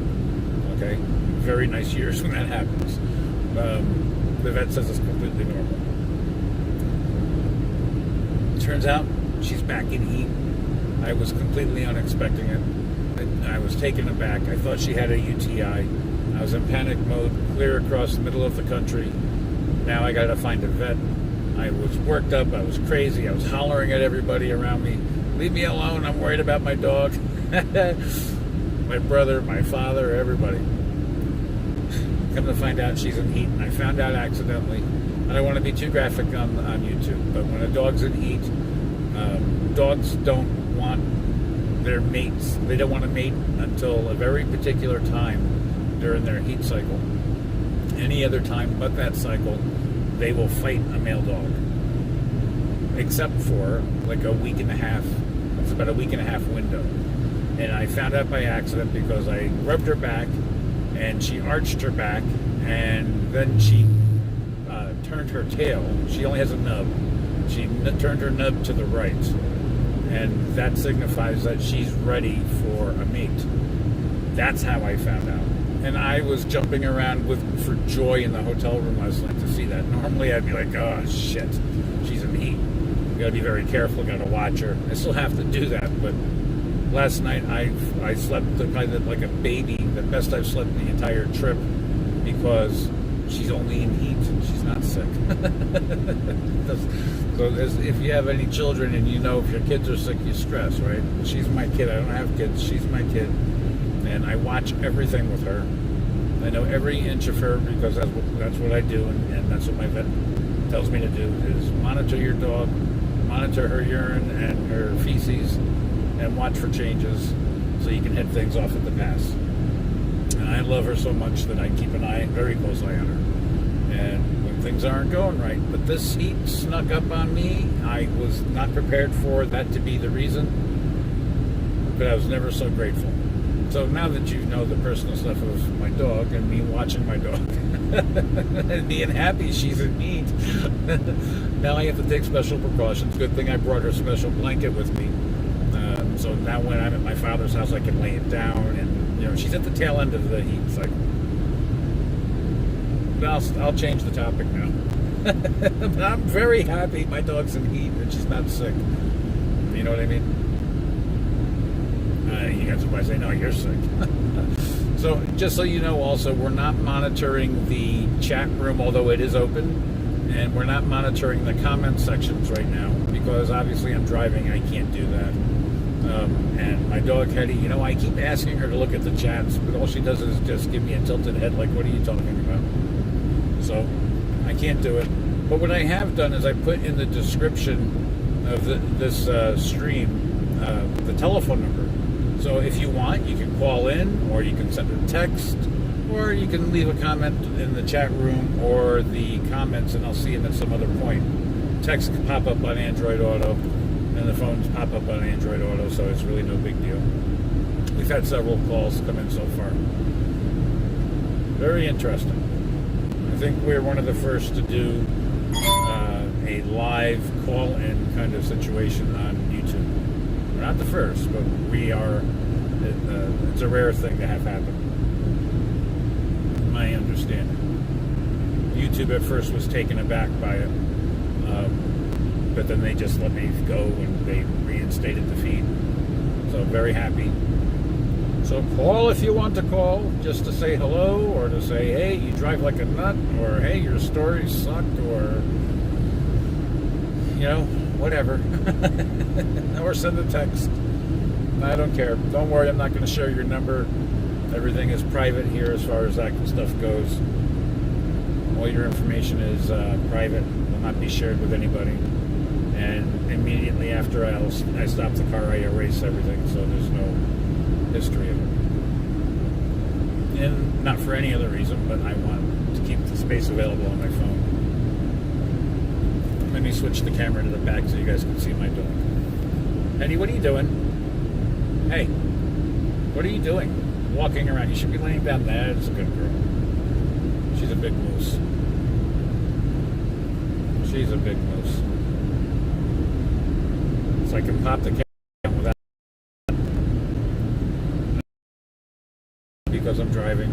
But I've been checking on the other feeds, and we've got quite a good number of, I think at least 11 or 12 new subscribers, and it has to be 20 or 30 thumbs up across all of them, the videos. I'm so grateful, so excited. Thank you guys so much. Please continue to do it. And share the videos. That really helps the channel out a lot too. But I'm very grateful for viewers, whatever the case may be. If you're, I do Uber and driver training videos as well, and DoorDash as well. I don't know, a lot of my viewers are tuning in from that stuff, hoping to hear me talk about Uber and DoorDash and stuff. Admittedly, the intent was to do that, to talk a lot about it. But there's been so many other things. I've been like a tour guide, describing things as I go. that I haven't really had time to talk about the Uber.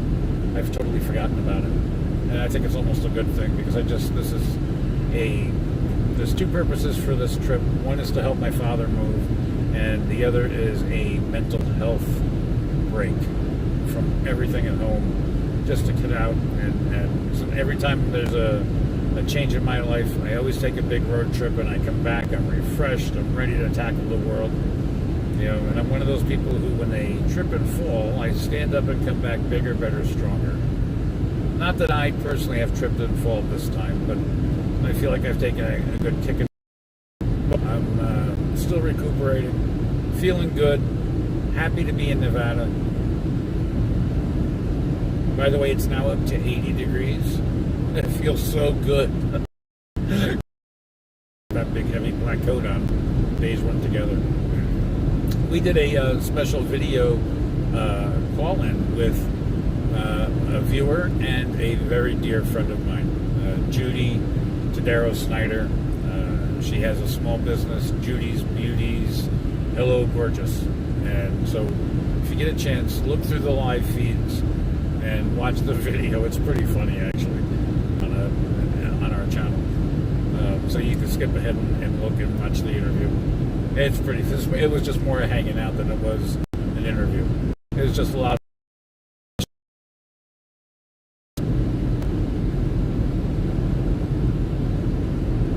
And she fits the woman and small business, so she could certainly use your support.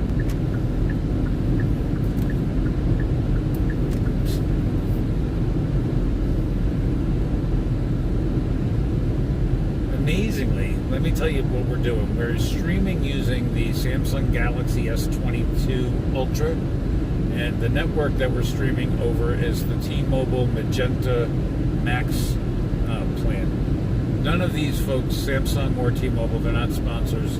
Hello T-Mobile, hello Samsung, if you want to sponsor the ride back, we're open to that. Anyway, the service has been impeccable. T-Mobile, I am so impressed.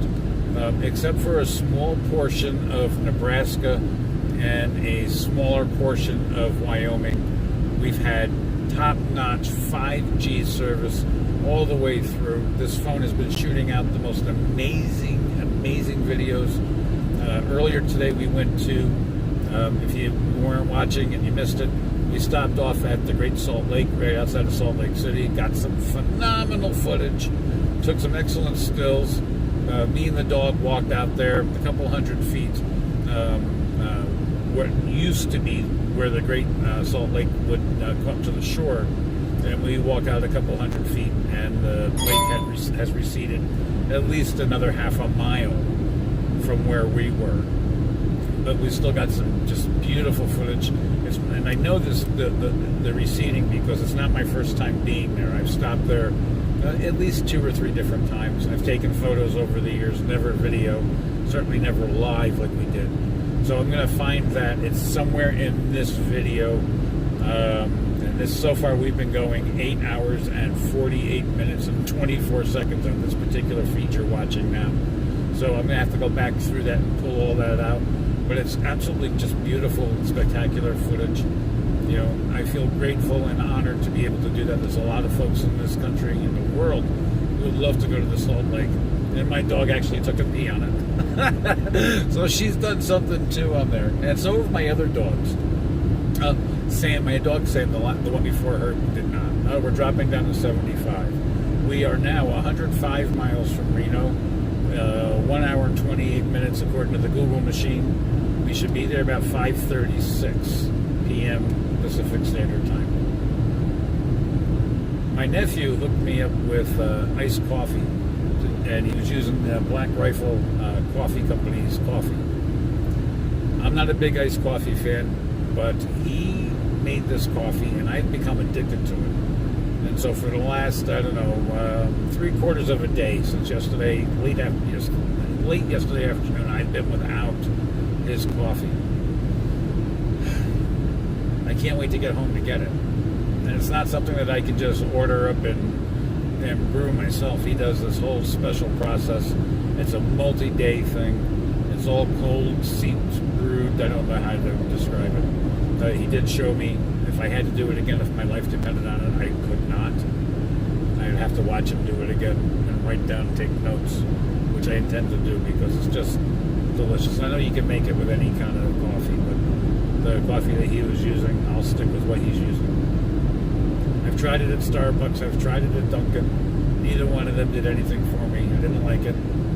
I can drink hot coffee all day long. In fact, I usually do. When it gets cold, I can drink that too, as long as it started off hot. And I drink it black, so there's really nothing inside it. But this was delicious coffee, and it really helped get me through the majority of this trip. I call it my jet fuel. We are now 97 miles. 97 miles from Reno. Less than 100. Oh my God. That's funny now. That sign said 97 miles, but the Google machine is saying 102 still. I'd rather go with the sign.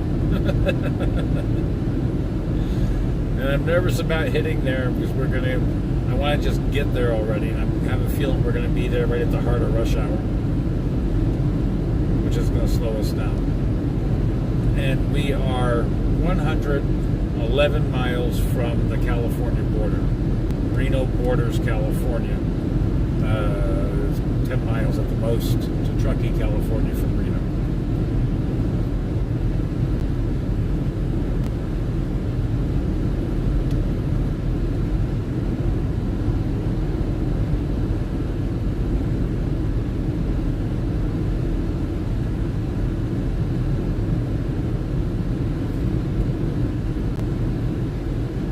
Why didn't you put your brakes on like that?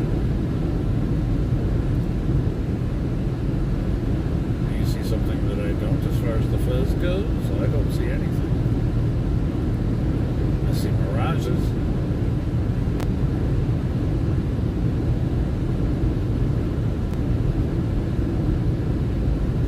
I've watched one too many horror shows, folks. Usually those Australian ones. People get stranded on the side of the road and you never see them again. So I don't look at people when I'm driving. Lovelock, the next 2 exits.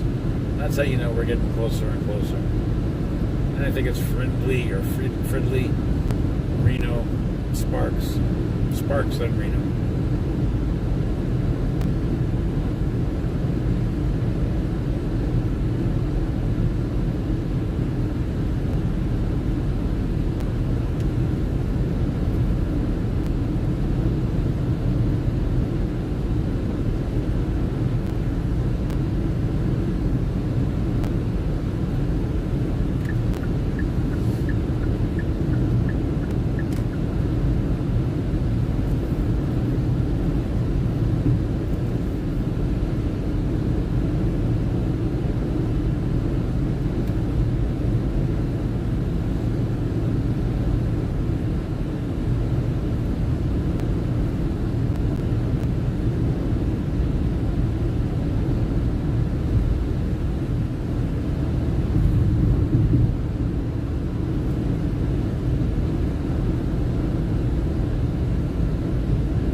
Gas prices. $5.55 for unleaded. Oof, $5.75 for diesel. Oh, you're kidding me. It's $5.49 if you pay cash. $5.55. Oh my God, is that expensive?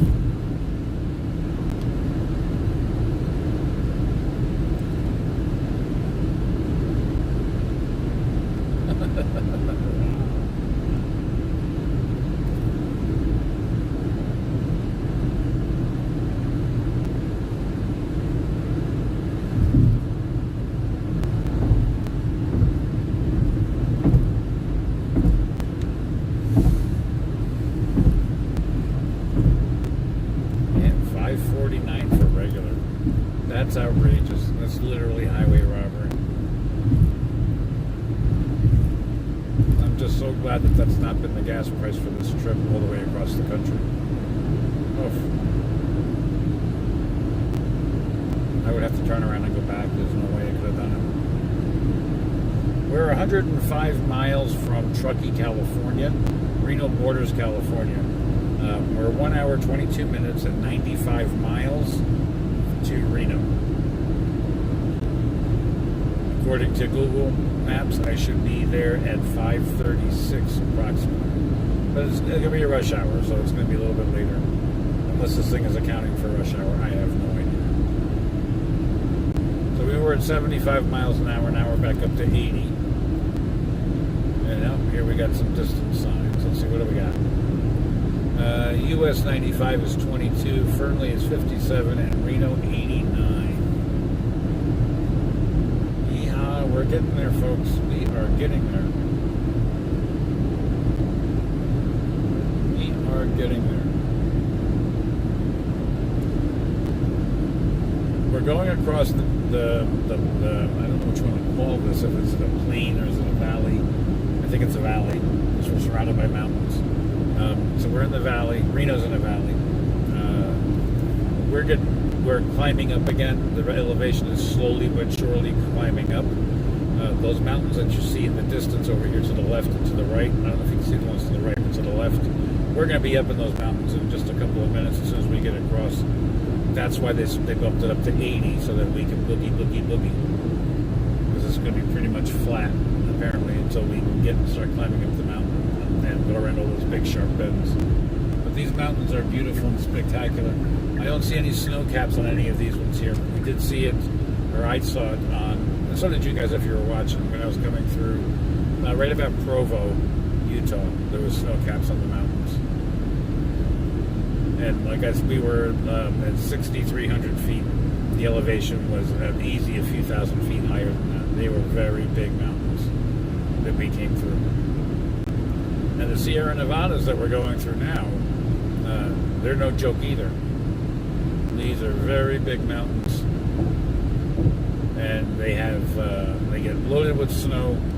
You cannot traverse these mountains in the wintertime without chains. It's just impossible. So you'll start seeing pretty soon. Well, you see them at the foot of every mountain and every foothill afterwards. The place where that you can put your chains on and take them off. And it's not something that you really would expect, or at least I would expect, being out here, but it is true. Now, I am a little anxious about getting into Reno. The forest fires that have been going on has branded Reno. A week or so ago, I saw an article. It branded Reno with the worst air quality in the world, combining L.A., New York City, which are both pretty clean air now, and Singapore, Hong Kong, all of them with the air quality of just horribleness. My father reports that you can't go outside without smelling the smoke. Sitting inside the house, you smell the smoke. So I picture like a perpetual, what do you call it, wood stove. Oh, my brother. Let's answer the phone. Hello there, Michael. Yeah. You're on the air, by the way. I am 1 hour, 17 minutes from Dad's. 90 miles. Oh, you've been cruising. Oh, yeah. Oh, yeah. Woo. Yeah. You have been putting the pedal down, boss. Yep, we're exactly, so 90 miles to Reno, 100 miles to the California border. Yeah, we've been going pretty far today. Yeah, you've been cruising pretty. Yeah, well, driving so far, 8 hours, 59 minutes, and 47 seconds. So, yeah, I got another hour and 16 minutes left to go. But I'm done driving for today after that.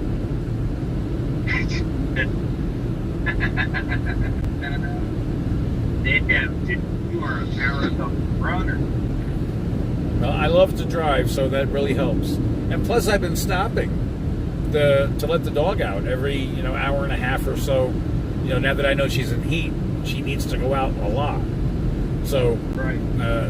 I've been stopping every hour and a half, every 2 hours at the most, letting her run out and go to the bathroom, giving her more water, and just now I understand why she's acting the way she is, and she's much better today because she knows I'm better. So how are you going to contain her around Dad? I'm not. I'm gonna just I'm gonna bring her in and introduce her, and just play it by ear. Right. She should be fine. Dad said that he met her before. I don't remember it, but it'll be fine. It'll be fine. I'm going to surprise them when I get there. They know I'm coming. They know about when I'm going to be there. But I'm going to just pull her out of the car and walk her in front of their... They have where they're at, the place that they're moving from, they have a balcony, a little patio out where they can open the slider and walk out. And it faces the road where there's some grass. So I'm going to walk her really well before I go in. And I'm going to call them from the road and say, hey, look outside your slider. So, what's that? Don't scare them like a prowler. Oh no! I'm gonna be walking the dog. I'm not gonna scare them like a prowler. Yeah, that would not work out very well for me. I'm gonna tell you that right now, for reasons that I will not say on YouTube. It won't work out very well. Facts. Yeah, let's just say that the Second Amendment's live and well here in Nevada. Concealed carry. What's that? They both have concealed carry. Yes. Yep. I don't want to get my opinion going on that, and I don't want to talk about it and get politics involved. But yes, they're very well protected.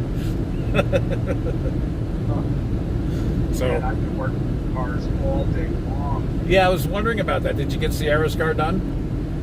Yeah, her car's been done. I got her car done by like 1 o'clock this afternoon. Well, no, I thought you were going to go get tires and an alignment or something. Nope. Michael scheduled that. She's got to go on Tuesday for a tire. Oh, okay. So, her car's totally drivable. The tires are half driven. No problems. She drives and with half tread tires. You got to put the phone closer to you because you keep breaking up. She has half treads on her tire. Ah. They're like half wear. And to go into the winter here in the north, that is just not, not her car. Right. I'm going to get her new tires in the front of the alignment, and then her car is for at least 12 months, 10 months. I just It's not saw- every- Jeez, my heart just went in my throat. There's like 10 trooper cars coming up the other side with their lights on. I'm like, what's going on? They're escorting this gigantic big earth mover.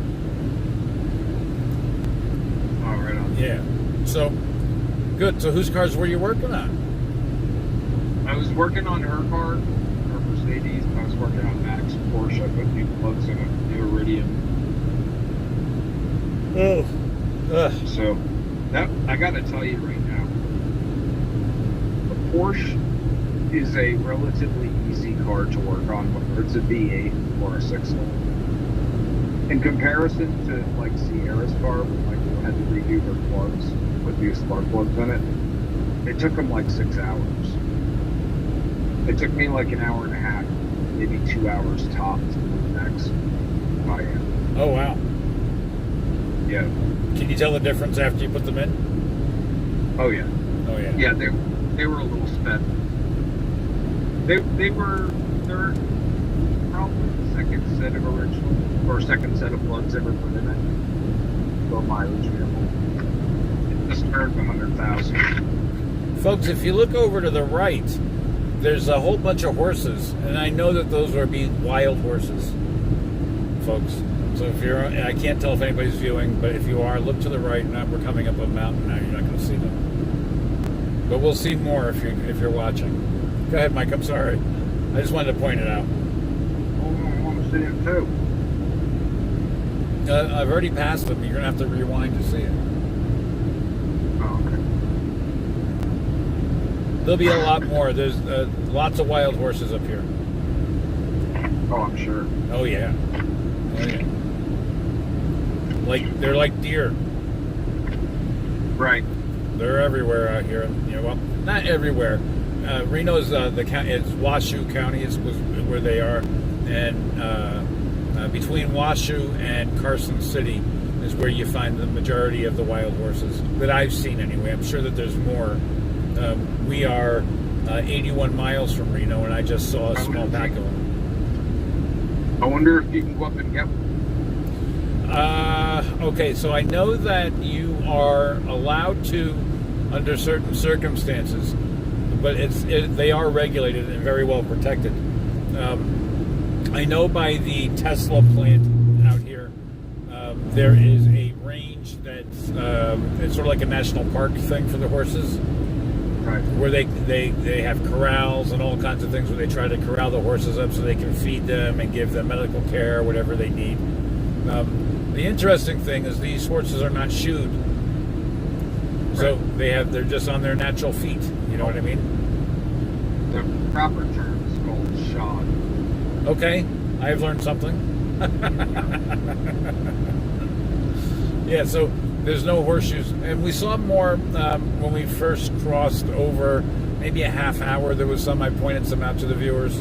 So here and there, but it wasn't many. It was just a small herd. I think they run in a herd, right? Yeah. So, or a pack. I don't know if they're running it. But yeah, usually the areas where they are prone to be are very well fenced off from the highway, so they don't wander off on the highway. A couple of layers of fence, plus all the highways here. All the entrances have cattle and horse guards going across the entryways, so that they can't get their hooves in there, their feet. Cattle cars. Yeah, I don't know what they're. Yeah, that's what they are. They're like round tubes that you run over. Yes. Yep. Yep. We need each one of them. Yes. Yep. Exactly. Yeah, cattle won't cross them because they can't feel the ground underneath them. Right, and I don't know if it protects the horses. I think it does. I think it does. But almost every entrance around here, at least up in this neck of the woods. I don't know when you get further into Reno if it is, but at least in this neck of the woods, it's they have anytime you get off the exits and back on, you can't get on them or off without having crossed them. Right. That kind of thing. Yeah, we had those at the ranches in Texas to prevent the cattle from crossing this property. She's snoozing back there hard. She is, man. She's tired too. She wants to get somewhere. Oh yeah. Well, we're an hour and 7 minutes away, Mike. 78 miles. How do you feel? I'm starting to get a little yawny, but other than that, I feel good. 9 hours of driving, so yeah, I'm gonna be tired. Yeah, you should be. But I'm looking forward to not having to do this drive again. What is it? The 30th, whatever, a week. Is it that? You know what I mean? So I have a long time that I don't have to do any driving. Hey, Heddy, what are you doing back there? All that heavy breathing? Huh? And she's relaxing. Yeah, well, she's sucking the air out of the car. Pretty girl, I love you, baby. I do. You're a pretty girl. She hears you. Are you a pretty girl? She's looking around. I know you're a pretty girl. She's looking. looking. That I love you. You know I love you, girl. You know you're my baby girl. Yes, you are. So the temperature's starting to drop a little bit. It's now down to 70. I'm talking to her. Oh, okay. And he tried to interrupt our love. He can't. Oh. He can't. He knows that I love you, baby. I wish I was there right now so I could just comfort you and just hang out with you and, let you fucking lick me and, Oh, man. Are you watching the feed? No, I'm too tired to watch the feed. I'm about to watch the Starlight feed. Oh, okay. Yeah, I know it's getting dark, but there's a whole big set of mountains here that we're getting ready to climb up.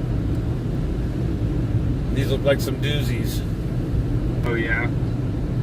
Yeah, we're getting ready to climb. They have signs everywhere because they get a lot of snow up here. where you have to get chains and pull off areas, and they'll lock the road off where you can't drive on it. There's a sun direct on the car. Why is it blocking the view? It's a sun in front of your window. Yeah, You have to wash your window. I am. I'm trying. I got so much bug juice on there. Oh yeah, there is bugs. The car looks like it's been through a battlefield with bugs been hit all over it. I'm gonna have to go through the car wash. The car wash, hell, you're having a gallon from kerosene, rub it down. get back there, and they're gonna be like, "No, where'd you go to Vermont?" So this exit. Drive every road in Vermont. Yep. This exit coming up is when you go to Vegas from Reno, you have to drive up here to pick up 95. So you're going to drive 75 miles to pick this up. And this is how you get to Las Vegas. And you're 8 hours directly going this to down 95. And that'll take you right to Vegas. You got to pull that thing over and scrub that window so I can see out there. Well, I'm sorry if people can't see so well. There's bug juice on there, and being 1 hour and 4 minutes from my destination, You ain't stopping. I'm not stopping. I've been driving for a very long time. I can see just fine. Huh? You look like you're about 90. I can't hear you. You look like you're doing about 90. 85. Doing 85. The speed limit's 80. So just 5 miles over. Yeah, I would think 10 over. Well, I don't feel comfortable doing 10 over because there's crosswinds. All right. You know, and I don't want to go tumbling like a tumbleweed. Get caught up in one of those. Huh? He's fast enough. Yeah. Yeah. It is. So we're 82 miles from the California border. I can see that mountain. I can see that mountain range ahead of you. Yeah, we're getting ready to go up it. That's why we're doing 80. They do 80 just before you get to while you're crossing the plain or whatever this is called, the valley. And then they'll drop it down to about 75 when you're going up the mountain. Because they can be quite treacherous going up and around these bends and stuff. You can be driving straight, and I have a hunch this is one of those passes. Once you're driving straight, you go around a bend, and bam, there's a mountain right in front of you. So they really don't want you going 80 miles an hour up there. No. But if you've got your Porsche or something, I'm willing to bet you that would handle that just fine. You know what? Yeah, the type of person I just rather say. But I'm in a little Kia Forte. I'm not going to take my chances with a Kia. I feel like I'm passing this truck right now. The crosswinds are trying to blow me into them. There we go. So, I can't go too fast. I don't want to lose control. So what are the winds out of the south or out of the north? I don't know if I'm heading west and they're coming from the left. So They're coming from the south. that'd probably be the south heading north.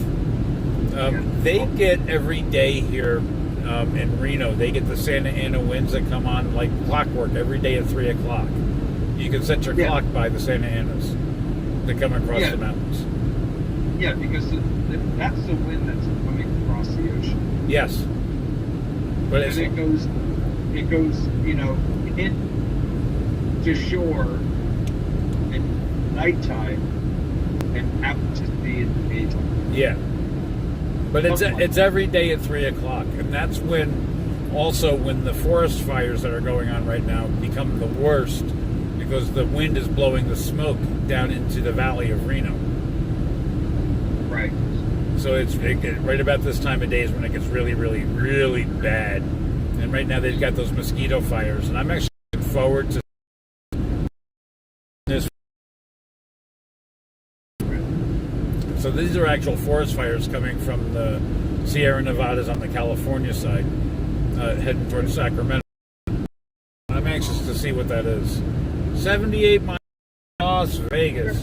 Huh? That's like going from your house to Delmar. Yeah, I was looking at it like going from my house to Albany Airport and back. No, that's more like 80. Yeah. Well, from my house to the opening bed, it's like 40.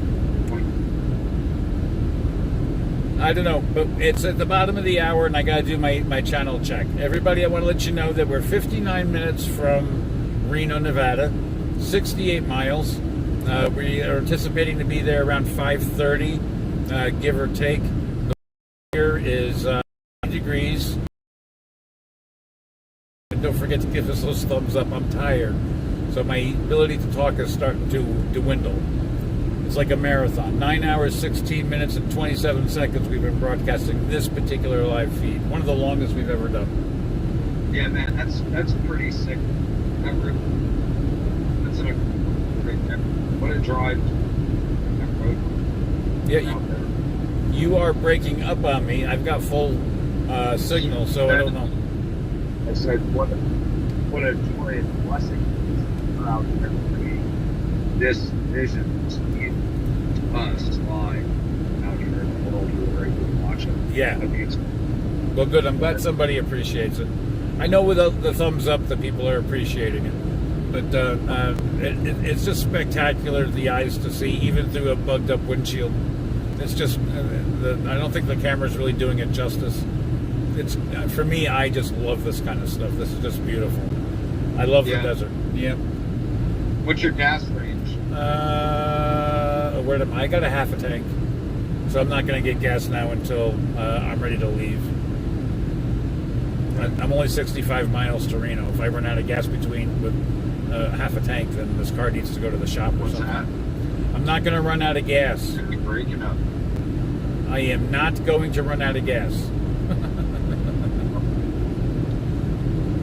Did I lose you? No, I'm here. Oh, okay.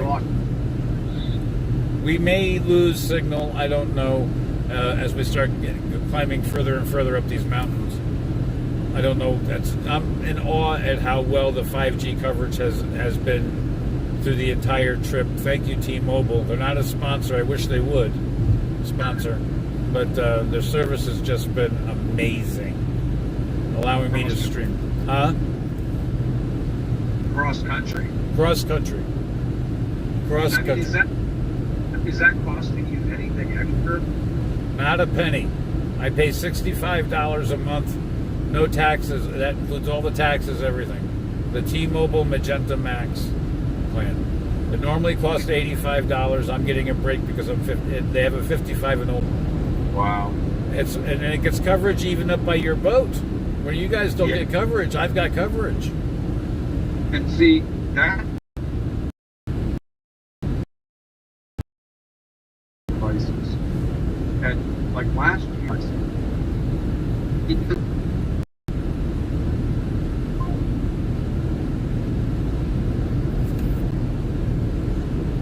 Hello? sorry, lost you. Yeah, well, my service is I'm back to 5G. Forget about it. I got good service. I lost 5G for a second, and now it's back. So, yeah, I'm very happy with T-Mobile. Oh yeah, I'd be happy.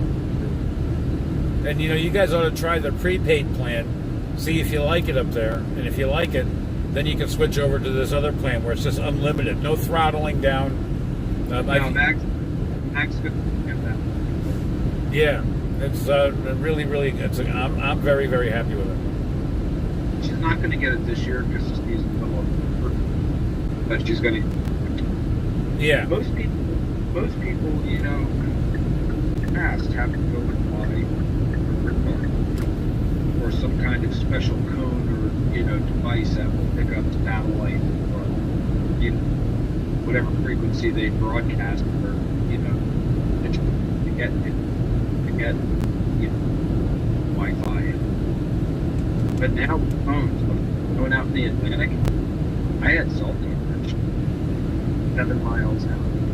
Really? In the North Atlantic. I had cell coverage. That's awesome. I had no idea. I'm looking for horses because we should be seeing horses here, more and more horses. I don't see any. Yep, I'm very happy. So I'm 53 minutes from Dad's house. I can't believe I finally made it this far. Less than an hour. Huh? Less than an hour away. Yeah, I'm going to probably wind up hitting rush hour, so it may wind up slowing me down a little bit. But, you know, within the hour, I'm going to be there. And I'm looking forward to it. Dad's going to make, he's doing a very light dinner. That's what I want. He's running out to Subway and grabbing me a turkey and Swiss. That'll get her done. Yes, sir. I'm looking forward to that. He went to the store and got Heddy some milk bones and a couple of pieces of liver because she's in the heat. I need to make her some liver. Huh? Get her done. Yep. So I'll call you when I get there. Okay. All right. Drive safe. Enjoy yourself. Yeah. Yeah. No, I'm driving safe. It's been a long trip. Coming down. Me being here, it's been a short. Yeah. Yeah. Did you get up to my place today or no? Nope. I'm going up in about half an hour. Michael, no. Well, first of all, it's too late to go up there today because it'll be after 8 o'clock. And second of all, they don't need it today. You can do it tomorrow and be just fine. Yep. Okay. That works. Okay. Every other day is just fine. All right. Yep. All right. Back up. I'll call you when I get to Reno. All right. Bye.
almost there, girlfriend. We're almost there.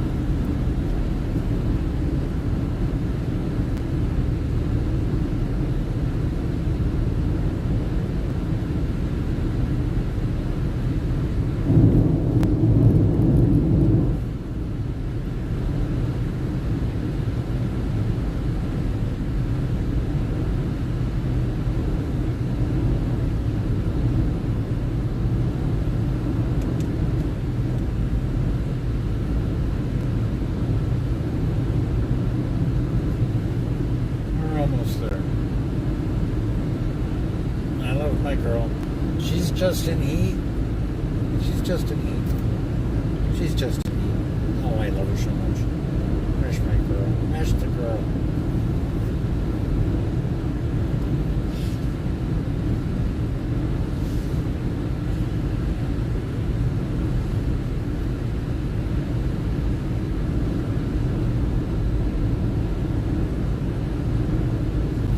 He's got some stinky breath. Oof.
almost into Reno. I'm so excited. 40 minutes left to this journey. 42 miles. We're passing through Fernley now. It's 80 degrees. It's 4:53 Reno time. And I tell you, this couldn't happen anytime too soon. I gotta get there. I'm tired of driving. And we're doing this all over again on the 30th of this month, heading all the way back to Saratoga Springs. So I hope everybody watches and continues to give us those thumbs up and hit that subscribe button. We're going to do a whole bunch of live stuff while we're here in Reno too. We're going to circle around and get some great shots, some great video. Some will be live, most will be live. Others will be pre-recorded that we'll do when I get back and put it up. I may even try door dashing while I'm here. I don't know. Just to see for fun. But I may not have time to do that. I apologize for the windshield, folks, but there's so much bug juice. I keep trying to clean it. I'll do it again.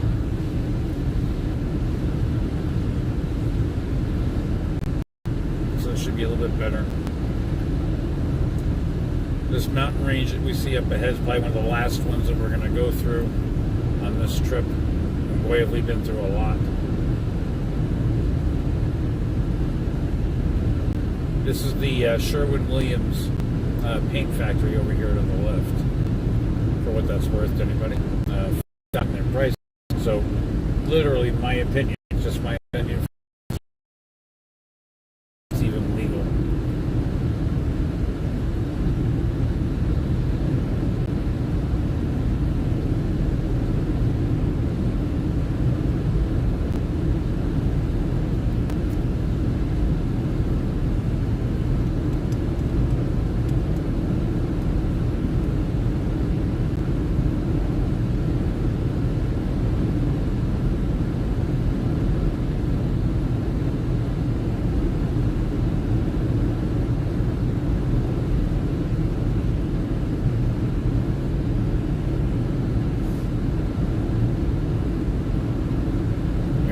Gas prices coming up. I see some smoke over there, but I don't think that's from the forest fires.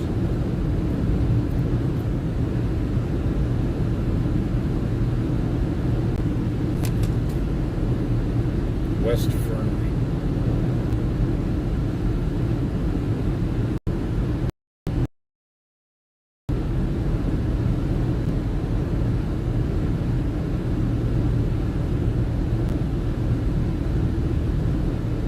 Wadsworth on Pyramid Lake.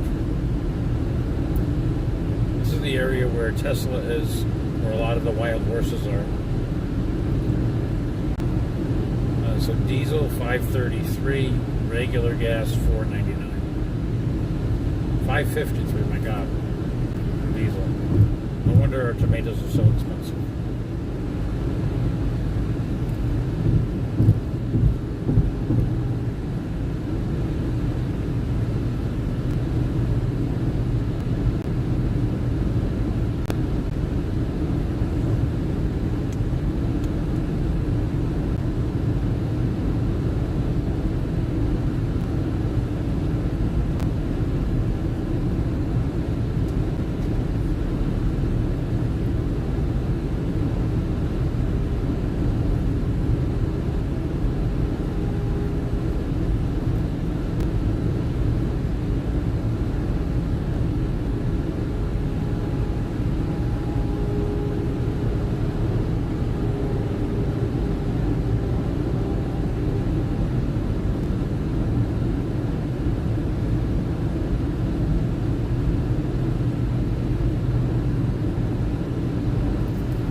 Truckee River, Washoe County. This is the county that Reno's in. The Truckee River runs actually right through downtown Reno.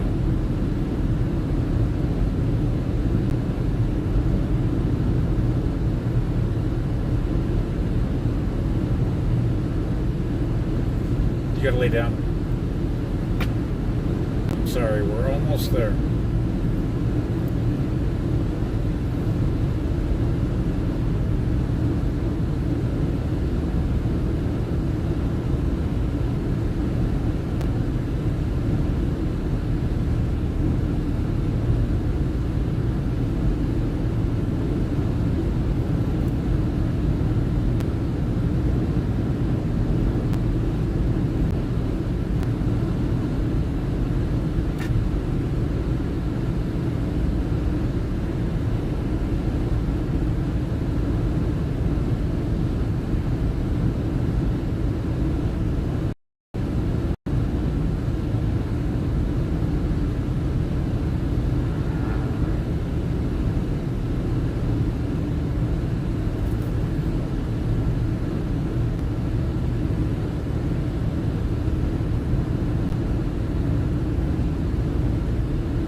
Oh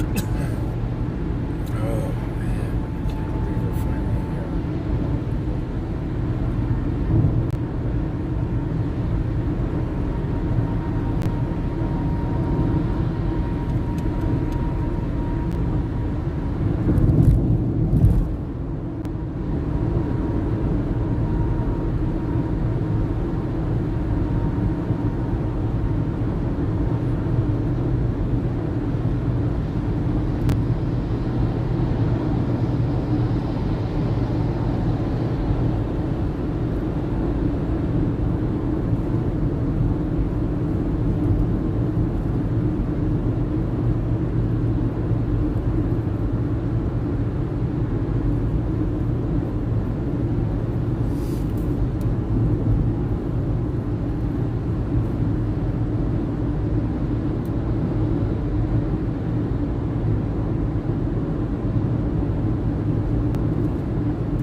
So we're in Reno, Nevada, folks. Actually, we're in Sparks, which is like connected to Reno. Just getting in. I got 13 left. Oh, I can't believe we made it to Reno. I just can't believe it.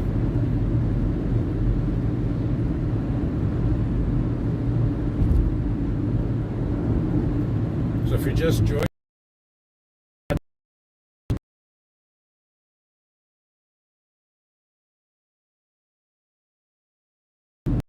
we've got like 40 hours of watching our trip across country. 41 hours and change. And we're doing this all over again on the 30th. We are on September 30th. We're coming back, or leaving Reno and heading back east to Saratoga Springs. And we're going to do the whole thing live just like we did this one here. So if you're new to the channel, make sure you subscribe and hit that bell so you know when the live feeds start.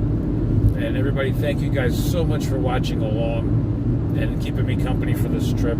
All the thumbs up. You made the trip very easy for me. It went very fast. We left New York, Saratoga Springs, noon on Tuesday. So noon Wednesday, noon Thursday, noon today. So 3.5 days. Not bad if I do say so myself. But I'm streaming over T-Mobile all the way with 5G coverage. Man, the coverage has been awesome. Thank you so much, T-Mobile. They're not a sponsor. They're not providing anything for us. But I'm just saying thank you because we've got good coverage. Then we're hitting a little bit of rush hour. The camera is a Samsung Galaxy S22 Ultra. Super duper nice camera. It's taking wonderful photos, wonderful video. I'm sorry for the bug juice that we have here on the window. a little bit better, I suppose. But we just came out of the mountains, a gnarly trip, if I do say so, through the last bit of mountains. And now we just have to make it over here to exit 15, which is about 2 miles. And that's going to put us on 395 or 580/395. And they live right off of that. We'll be heading towards Carson City, but we're going nowhere near it. We're 8.2 miles from their house. And we're supposed to be there by 5:33, but with rush hour here. Now, I know that I can get off here on McCarran and go around because it does follow the whole, it goes around Sparks, it goes around Reno. I could probably do that, but I'm not going to. I'm going to stay right here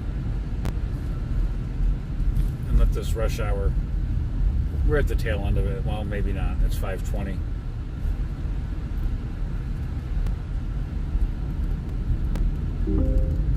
There's a speed trap ahead. Oh, I don't see how they're going to get anybody for speed, and we're crawling here at about 20 miles an hour. It feels like we're darn near stopped after traveling 85, 90 clear across the desert.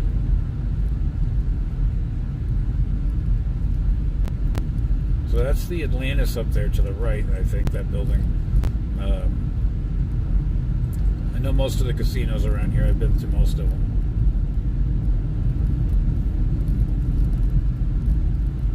And they live pretty much right around the corner.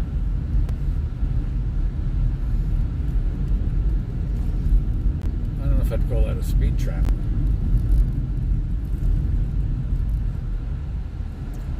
But folks, we just crossed over 10 hours and 3 minutes and 54 seconds of solid streaming. I'm going to go ahead and say thank you to everybody for watching. Thank you for those thumbs up. Thank you for subscribing. Returning viewers, new viewers, and everybody in between, thank you so much. 1.5 miles, use the right 2 lanes to take exit 15 for I-580, US 395 South toward Carson City. And on that note, I'm going to say so long and goodbye. I will be back throughout my trip here at Reno doing live feeds.